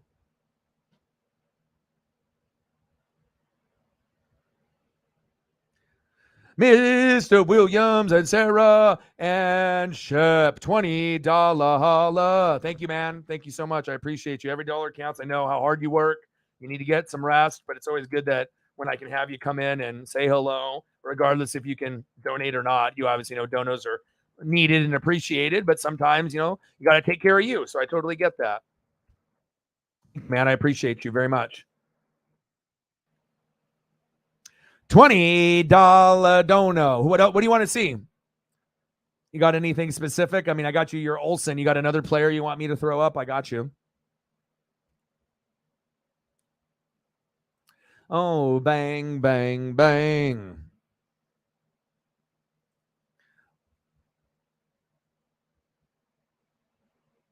Boom, boom, boom. Bang, bang. Cactus Jack is a Braves fan. $20 holla. Thank you, man. Appreciate you. That'll go good for something for Paisley for sure. I appreciate you. Very much. I'm just kind of excited that we actually have some of the goats, in the room at the same time. I figured Sarah would try to make it in here before I ended, but I didn't know if you were going to get off work early enough. But thank you guys. Like I said, we had some streams where we hit zero, and like, or 0 to 5, like, 3 out of 4 days. And I was thinking, fuck, man, like what the fuck is going on? I mean, I get it. Not everyone loves baseball, but things got to change. Especially if I'm doing this full time and, I don't know anyone that would, want to work, as hard as I work, for the streams and be at a 0 or like a 2 or a 5 over a couple days. But things are starting to kind of turn around, and it's good, to see a little bit more of a Shep and, Chief O'Chief and Mr. Williams and some of these others as well, man. Appreciate you. It's a terrible feeling when you grind and you put all your blood, sweat, and tears into something and you sit at a 0, but it happens. If you're a streamer, you just have to be thick-skinned and not get angry and just move on to the next day, and hopefully the next day is another opportunity not to hit a 0 or a 5. So if Ohtani wasn't in the league, yes, but since Ohtani is in the league, no. I think what Ohtani's doing with the pitching and hitting, he should have probably won it last year, and so he's going to get it this year. But if Ohtani wasn't, then it would be going down to the wire with, Olsen, Acuna, and then a few others. But I don't think, if Acuna was pitching also, yeah, if he was pretty good like Shohei, but just the fact that Shohei's killing it on both ends, should have got it last year, leading the league in homers, pitching as a top 15 pitcher. I don't think there's any chance of anybody getting it besides him. But I think that if there was someone that was worth consideration, and if it was Ohtani was having a normal year, yeah, I think Acuna could win the MVP. So he may not win it this year, but again, it's going to be very difficult. Aaron Judge and Ohtani, if they get hurt, and Yordan Alvarez is hurt, or, maybe the numbers aren't as high, then you have to think of like the next guy after those guys or next guy after Judge or Ohtani this year. And obviously Judge has been hurt, so he's totally out of the window. So really it's been, Acuna, and I think Acuna and Shohei have been the ones that have been talked about the most. It's just that the National League isn't as good as the American League, and like you're the cream of the crop. But if it was any other year and Ohtani wasn't there, yes, I think he could win it. So I don't think it's, necessarily like he'll never get it, but, you have to put up some pretty fucking phenomenal numbers. You know what I mean? That's just me being real and honest. And I think a lot of people would agree with that. It's just Shohei's doing too much. Now, if Shohei was only hitting, yes, then it would probably go down to the wire to see what the home runs is at, the stolen bases. And if Shohei was just purely a hitter, then I would say, yeah, you definitely have a chance. But it's just that fact that with the pitching too, it's just too much,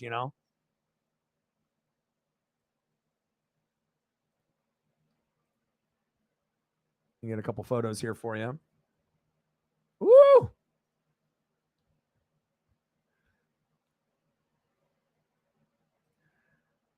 Yeah, even if he had 80 stolen bases, 90 stolen bases, 40 home runs, and then, it's the same thing. It would be like, with Aaron Judge. It's like he had the homers, but Ohtani had the pitching and the hitting numbers, but Judge had the big 60, you know what I mean? So it's like, sometimes it's like you can be really great at 2 or 3 different statistical categories, but once you're going with Ohtani, I mean, it's almost like a cheat code, or if Judge ends up getting, 60, 65 homers, obviously with his popularity and what he's doing. But again, if anyone is worthy of getting notarized and getting that notoriety and getting recognition, it's definitely Ronald Acuna for sure. It just sucks when you have to be in a league with Judge and Ohtani. Not a whole lot of wiggle room,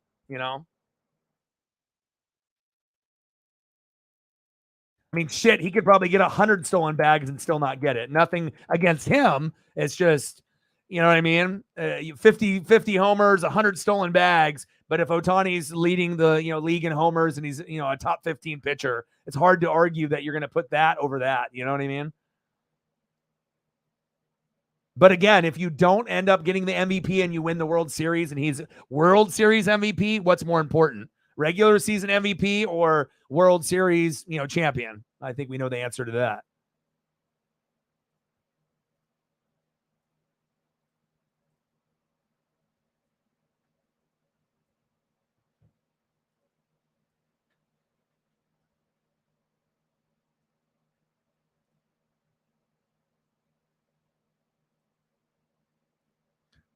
I appreciate you guys. This might be one of the first times in a minute where we've gotten the goal 2 days in a row. I mean, we had a run where we did it about 6 months straight every day. But again, some of those people that were doing that aren't here anymore, or they're not here that often. So, but hopefully things will be able to improve as we get into football season. And everything will be going, baseball playoffs, I'll be doing that. We got NFL, college football, I'll sprinkle in a little, NBA and college hoops when needed, a little NASCAR here and there. So the grind doesn't stop.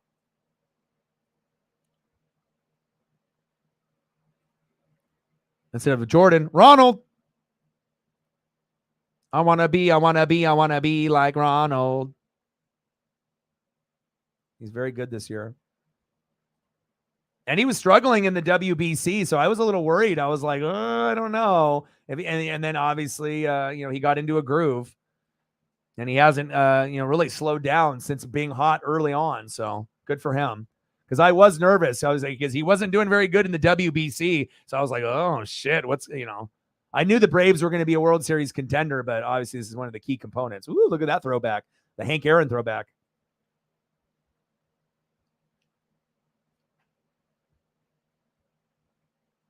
Yeah, absolutely.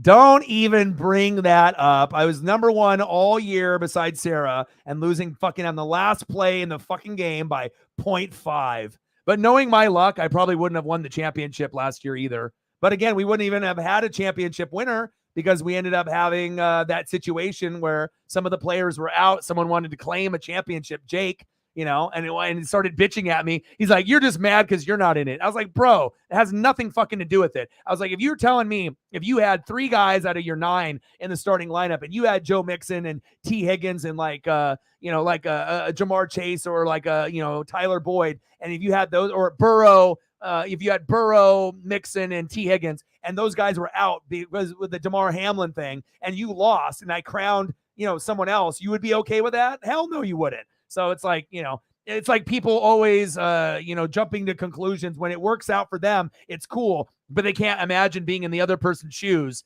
Like if Jake had those 3 guys, he would have been bitching and complaining. But of course, he wanted to get the champion, and he's no longer a part of the channel. So it is what it is.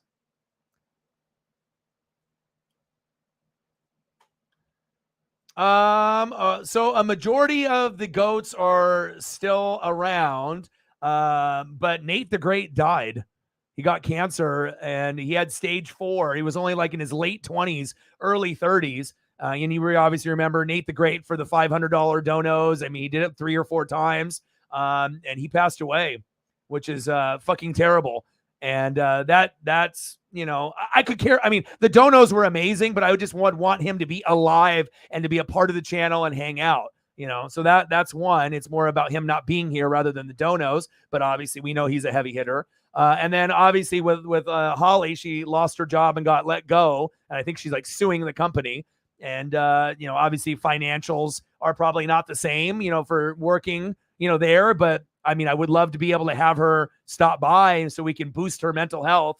But she hasn't been around for 4 or 5 months. It started to come in early around maybe January or February, but as soon as football season ended, and then with the whole losing the job situation, she hasn't. I mean, if she can't donate, fine, but I would still like her to be in the room so we could lift her up and lift her spirits up. And I don't necessarily think she's refusing to come. It's just that I don't know. I'm not sure if she's like feeling that like obligated to donate because she did so heavy before, and then obviously. My 2022 to compared to 2023, I mean, it's been drastically lower. You know what I mean? It's like I'm probably making like a fifth of what I was making last year. Some streams making 0, not ideal. You know what I mean? Especially when I'm trying to grow and whatnot. But I want everyone's mental health to be okay. But, having those 2 heavy hitters not in the room, and then also other heavy hitters like you guys, just being super busy. So it's like, we were getting to a point where we would have 3, 4, 5, 6 heavy hitters in the room to a point where in the last few months we would have none, or maybe 1, it hurt, and I didn't want to message people and, say, it'd be cool if you guys could show up, and because everyone's got their own lives and whatnot. So I let people kind of live their lives, but when you go from, making like 100 to 200 a night for like 6 months straight, where you can't even get anybody to fucking show up. It's a shitty fucking feeling, especially when I'm putting in so much effort and time and energy, but again, I also realize that not everyone is a fan of sports that aren't football or wrestling. So when football ends, it's like all I can do is baseball and NASCAR and basketball and hockey. And I tried to make the best of it, but we definitely were hurting bad, like really bad. And, but it's at least nice now. I feel that we're starting to come back around again, but we were in a very, very difficult spot. And I guess we still kind of are, compared to what we were doing last year. So.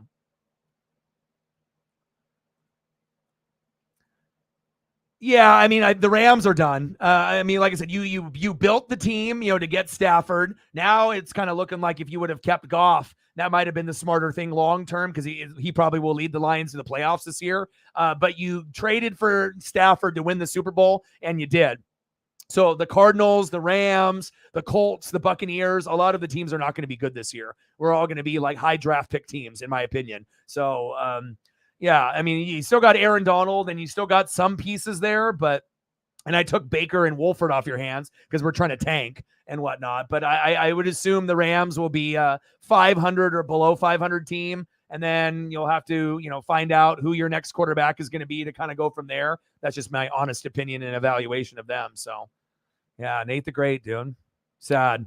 Like everything was fine. And then he went into the hospital and started doing treatment. And I was talking to him in the hospital, and he wasn't doing very good. And I think when he got the diagnosis, it was already stage 4. So it's like when you're at stage 4 and that's your first initial diagnosis. I mean, if it was stage 1, maybe there was something that could have been done. But just like starting to feel sick, go to the hospital. Oh, guess what? You have stage 4. And then, that usually means you have like a year left to live or less. And yeah, so. I mean, obviously, I, would love to be able to have her in the room. She's a great, person, and it's like people see her as like a YouTube personality, as a heavy donator, but us in this room see her more than just that. I think when other people see her, that's what they see her as, only as like, Holly Hundo. But we actually got to know Holly Winchell, and that's the person that I miss. So, and hopefully that she'll be back, even if she can't donate. There shouldn't be any embarrassment, if you can't donate heavy like you did. And, it sucks with what happened with the job, but I would love to be able to just have conversations with her. And, and so when you don't have your number 1 donator or number 2 donator, because Cyberpunk and her were, then obviously things are on the rails. And then on top of with Nate the Great and some of the others, it's been very challenging, but, your boy's still here. I'm still grinding. So. Yeah, absolutely, man. Yeah, it's tough. Sour in the building. What's good? Yeah, about time we did get a dub. 5-0. Remember, like I said, the magic number was 5, and we got to the 5 number. Yeah, and I always keep it 100, as far as like takes and whatnot, but it's very highly likely that the Colts, the Buccaneers, the Cardinals, the Rams will all have top 10 picks next year. So. Yeah, and I feel people take advantage of her, you know what I mean? Or try to, in life, in person, or on social media, you know what I mean? And they just see her as a personality, not the person, and I feel that we actually got to know each other as people, not just people that donate heavy or believe in me or, believe in the dream, you know what I mean? And obviously we know, how many, conversations, that we've had, where we could have limited people, but she keeps the conversation going. She's a really, even when she's going through some tough times, it was just awesome to be able to have her in the room. And I think that's a big thing, where everyone else saw her as Holly Hundo and, the heavy donator, but we got to know Holly Winchell, and that's, hopefully we get that. So, and I totally agree, being nice and being that generous, is definitely rare. And then I don't know. And then I think another part of it, not necessarily on her end, but I think another part of like the Grossi, collab, I think that he was fucking a hater towards me because I asked Holly to be the mod and she agreed. And then she was donating to me, not just him. So I think that's a big part of, when we were supposed to collab, that he was petty and he fucking, didn't want to do it because he thought that I would steal some of his fans and they would start coming to my channel, which is probably fucking true. You know what I mean? I think he felt threatened by me, even though I'm a small channel. But I mean, I think that if I got Grossi's fan base to actually see who I am, yeah, I think a lot of the Grossi fan base, that are non-Packer fans and Packer fans would be a part of this channel. And then, but he's making so much money and having so much success. Are you going to be that petty just because, someone that rated the channel that donated $300-$400 to me? I never got that much. It was like $620. I don't think I've ever gotten that much on donos before. And I, figured that would be a nice thing to ask to see if she wanted to be a mod. And I think that he took offense to that, that I took his number one mod on donos. And since he wasn't getting all of the donations from her, that he had to be petty like that. But, it is what it is. I mean, I don't need someone to be successful. Of course, it would have been an amazing opportunity to get me in front of more people, to get to a higher number, to get more people. But it's always been difficult for me. It's never been easy. So sometimes you got to be able to go through the tough times. And, I don't need to piggyback off anyone's fucking success. I can be successful in my own right. You know what I mean? But that's kind of how I feel. So, it is what it is. Yeah, we missed you guys a lot. Absolutely.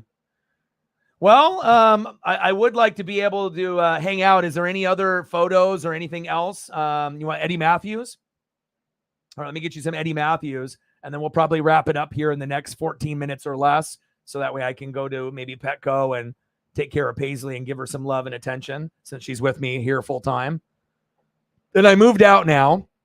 Me and the girlfriend broke up. We're no longer together. We were pretty much roommates for the last couple years anyways. Not a good person. And I just was focusing on Paisley and my dream. And, my dad came through and gave me a hundo, and he said, give it to your ex and see if she gives you Paisley. And she did. So obviously I think she knows that she wants to party and drink and hang out with friends. And it's not going to be smart to party and leave the dog alone for 5 hours or longer. So especially when I'm going to love her and I'm going to walk her and, take care of her. So I didn't know if that was going to happen. Originally, we were going to do 1 week on, 1 week off, 1 week on, 1 week off. But now it's just going to be pretty much me full time. And if she wants to be able to have the dog for a day or two, I'm okay with that, because she paid for the dog like $400 or $500. I didn't pay for it. You know what I mean? So, but it ultimately ended up being my dog because I was the one that walked it, fed it, took care of it, cleaned up its shit, really loved the dog and, could give the hugs and kisses and the proper love and attention that Paisley needs. So didn't know if that was going to happen, but it did. And obviously for my mental health, it's good. I need that in my life. I need Paisley in my life. So, you know what I'm saying? But that's the thing, it's like if you have Holly not showing up and then, Nate the Great passed away. And then, I'm nothing against you and Shep. You guys are working so much, but what about all the other mods and all the other people? So it's like, if I can't even get the fucking mods in the building on a regular basis, how the hell am I going to grow and get more newbies to come through? Unless I can grab like Mariner fans when I'm doing Mariner streams or whatnot. I just need support, and YouTube doesn't give me fucking support with shit. I don't get fucking recommended. I don't get fucking, sometimes we'll get rated, for some channels, but a lot of times those are fake subs. They'll sub to look cool in front of like the person like Grossi. And then all of a sudden I'll hit 20,000, and then, a month or two later, all those people that sub took their sub away. So it's just like a fake sub. Like they do it to look like they're contributing, but they're not even wanting to be a part of my channel. It's like all for show, so it's like we've hit 20,000 twice, but I feel this channel should be at 30, 40, 50, 100. I don't think like channels like Grossi and Sports Fury and all these other channels that are established are better than me. I really feel if you looked at where I was and where I am now, and obviously with the thumbnails now, the presentation, like there's really no excuse for me not to be where those guys are at. But again, everyone's journey is a little bit different. So of course, those guys got the love and the support early. I haven't got it, but I still have to keep continuing to grind, and I know one day I will. So, but that's kind of the update, on how things have gone. But, and then, like I said, a lot of streams where we hit fucking 0 or like 2 or 5 or 10, when you're grinding full time, and then that fucking shit don't cut it. You know what I mean? So, yeah, but things are getting better, now, but like I said, I'm never gonna, I'm always gonna be 100 and keep it real, with how the situation is going. But I never had any ill feelings or hard feelings necessarily towards you, Shep, or you, Mr. Williams, because I know what kind of work you guys do. You know what I mean? But for some of the other people, like even Cyberpunk, sometimes would donate, when he wasn't even around, he would just do it. And then he bailed me out a few times with like $300, $400, $500 donos at the end of the month, so I wouldn't get fucking evicted. You know what I mean? If I didn't have Cyberpunk, I would be fucked. You know what I mean? So at least it let me keep the dream alive instead of having to do a second job or move out or fucking have a mental fucking breakdown, because I honestly would rather do this channel than anything else. I'd rather die than do anything else. Like, this is my life. This is my legacy. You know what I mean? But again, you have to be able to grind and you have to be able to survive. And, this situation is better for me now, mentally, financially. And, I'm just trying to be able to grind it out and try to get to where some of those other people are. But I'm never going to compare myself to those people. But I honestly feel that if I got the same eyeballs on this channel, for all the different wrestling and sports that we do, we could be just exactly where those people are. I don't think that they're better. You know what I mean? Especially with knowledge. I feel I'm smarter than those guys. I got more knowledge than them, and I'm not biased, but, it's just a matter of getting more people to be able to find me. But again, if they're not helping me with, sharing the content and, hey, this person's on, it's pretty much the algorithm and, they decide who makes money and who doesn't. They decide, on who's going to get the looks and the views and who doesn't. But I just really feel if we could get the proper eyeballs, from a bigger channel and compare to what that channel is doing to what I'm doing, I think that that's why some of these other bigger channels are threatened. Because even though like a Sports Fury did a raid, and I know they talked shit about me before, and they did a raid on here, and I didn't acknowledge them, when they did it, and they were trying to act like, like I'm supposed to jump up and down because a fucking Sports Fury raided me. I'm like, bro, like, what? I'm supposed to like act like you're God or like fucking Jesus, the second coming because you fucking raided the channel and I didn't jump up and down? Fuck out of here. Like, I don't even need your fucking raid. So you get those people from like the Sports Fury that were like upset that I didn't react and like cry or, get the fuck out of here, bro. Like, I don't need them. You know what I mean? It's cool that you fucking raided the channel, but it's like you didn't donate. You know what I mean? It's like, did you sub? And if you subbed, it's a fake sub because they're going to take it away. So sometimes with the raids, you get good things to happen. Like, with the Grossi one, we got Holly and a few others, like Air Whitey and a few others, even though he said he was there before. But a lot of times the raid stuff is bullshit. It's like, they try to act like they're doing something good, but in reality, there's another intention underlining, you know what I mean? Or if you're doing like charity stuff, they're doing it because they know that they can make money, and then they're going to get views. But if you're going to be doing something, it has to be from the heart, not for subs, views, and donos. And that's the problem. I feel like a lot of the people that do, certain things like, oh, let me do this charity thing, but they're not doing it to actually care about the charity. They're doing it because they know people are going to show up and donate and, trying to make yourself look like you're better than you really are. That's just my take on it. You know what I mean? If it's all genuine, then it's fine. But I feel a lot of people are not genuine on YouTube and Twitch and just streamers in general. So just facts.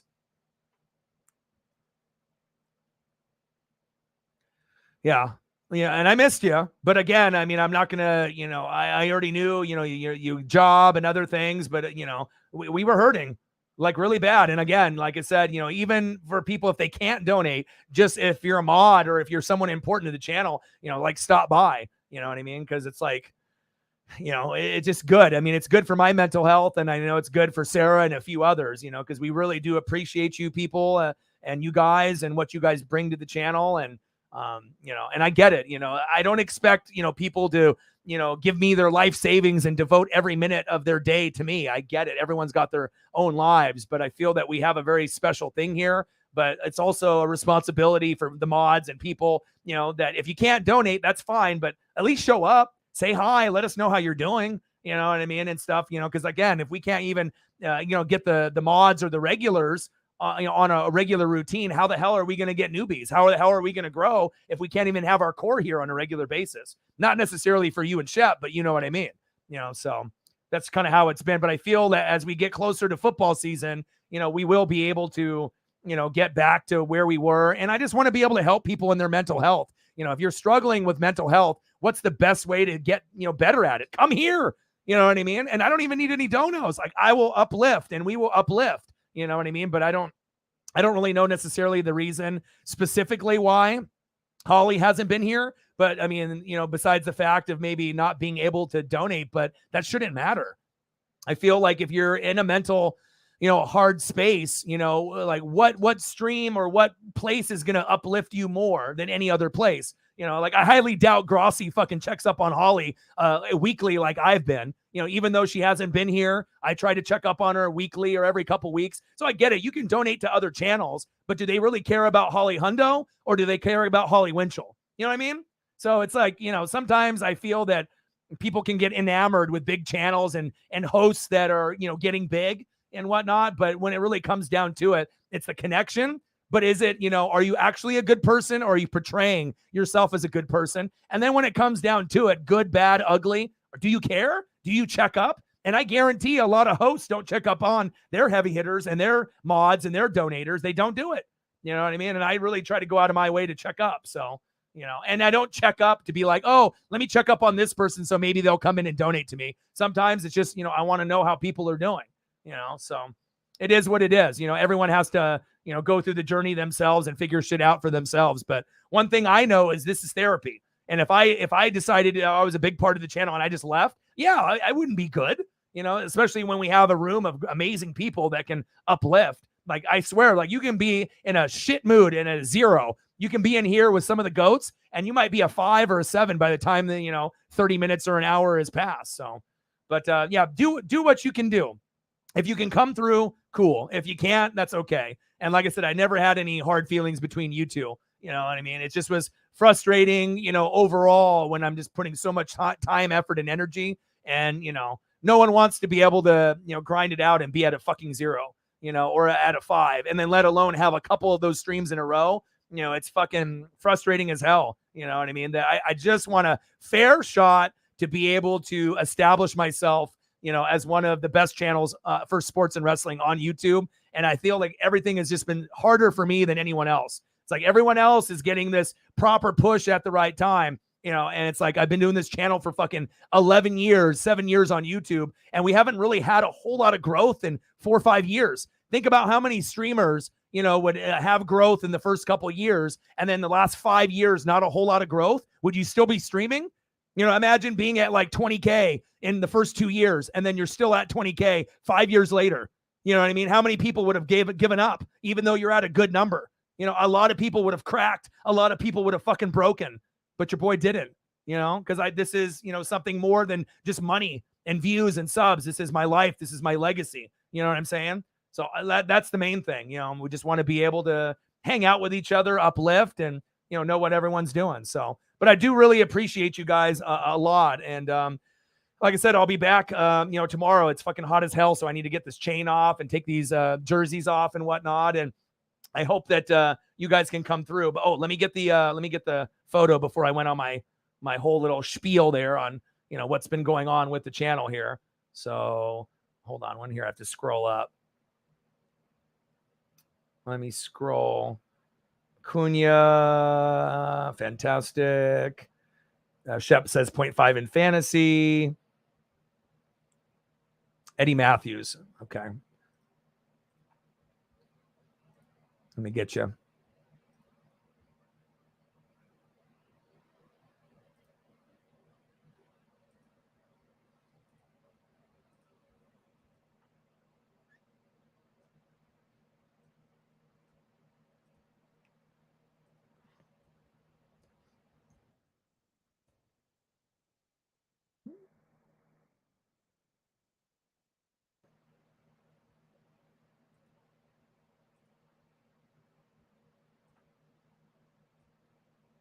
Now you went throwback on me.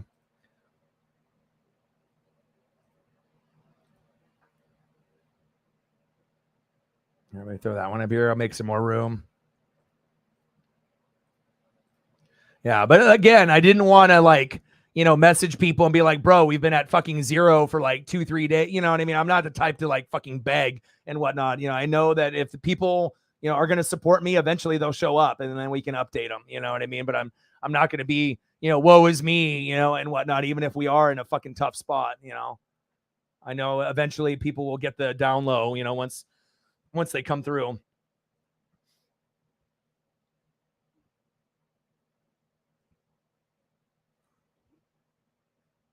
Oh, wow. Hold on. Let me see if I can find one here.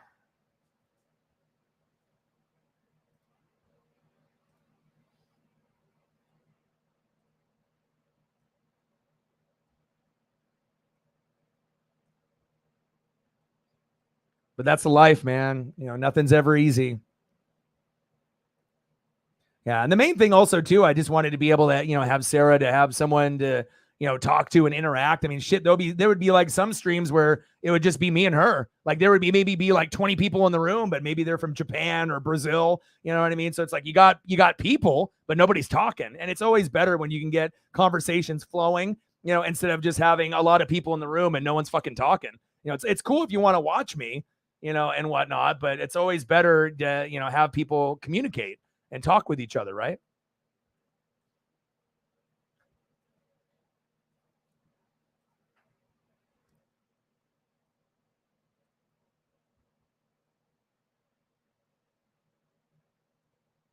Oh, look at that one. Black and white. I like that. Fire.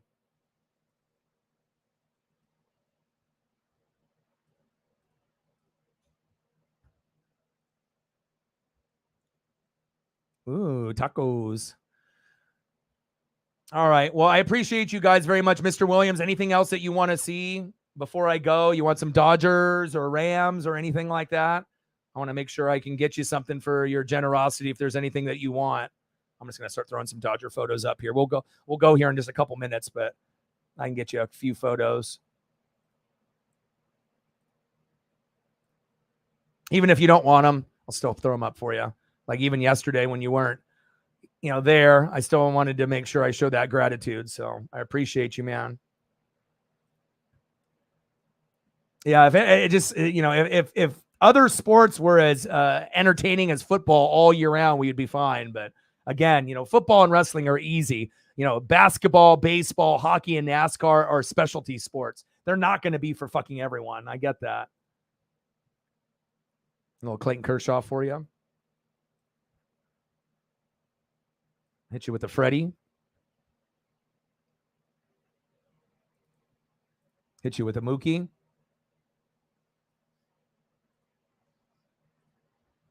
Anything else that you want to see, just let me know. Type it in, and I'll hit you with an Aaron Donald.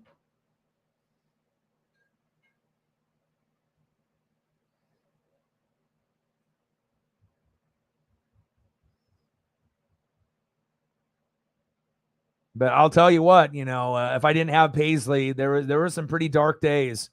She definitely helped make things better. When things were really dark.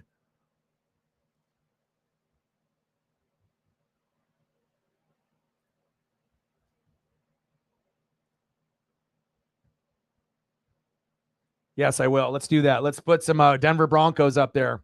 Let's do that.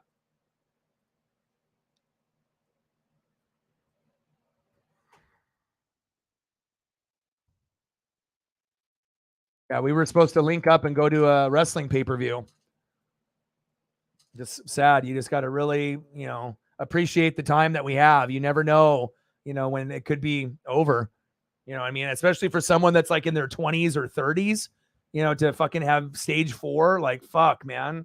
Like, as soon as he told me, it almost kind of made me tear up a little bit because I kind of knew, based off that experience of, people, if they have stage 1 to stage 4, I mean, some people can overcome, some people can definitely overcome, but, obviously with others, some people don't necessarily recover if it's, if it's too rampant. But he always loved the Broncos and John Elway, so we can show him some Elway love. I know he's looking down on us right now. Good old Nate the Great. Yeah, and if I ever end up getting like a studio or anything, I'll definitely have the, room, the Nate the Great. We're gonna definitely have the Nate the Great room, and we'll dedicate a room to him for sure.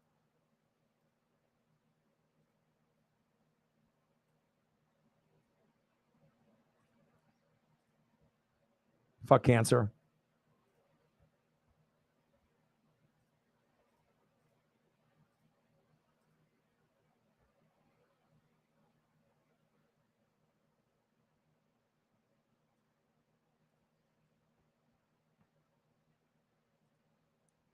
Oh, there's his boys.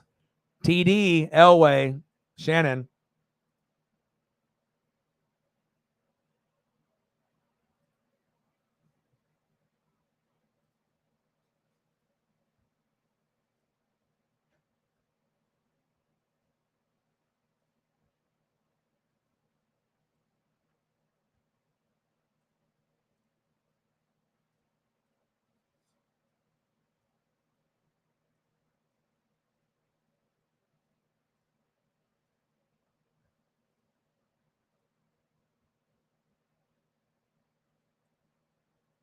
No way. And of course, I got to hit him with the Peyton. I wouldn't be doing him, the due diligence, if I didn't throw up a Peyton Manning. He'd be like, "Oh, you got to get me some Peyton." I got you, bro. He's smiling right now. There it is.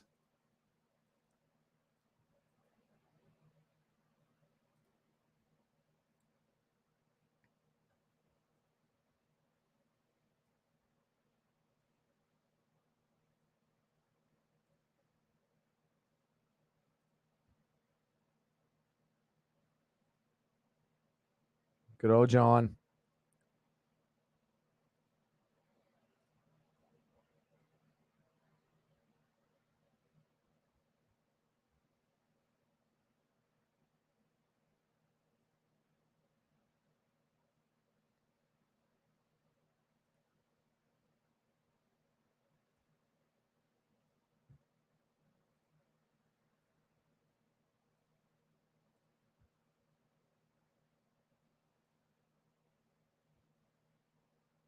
No, he'd like that one.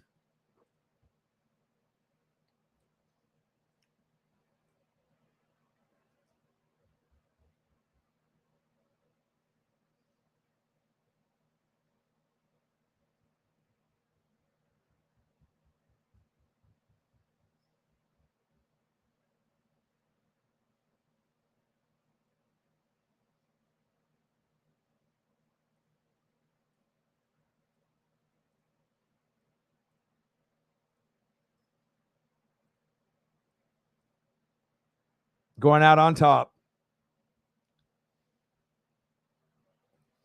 All right, man. I'll see you soon. Thank you so much for your support these last 2 days, man.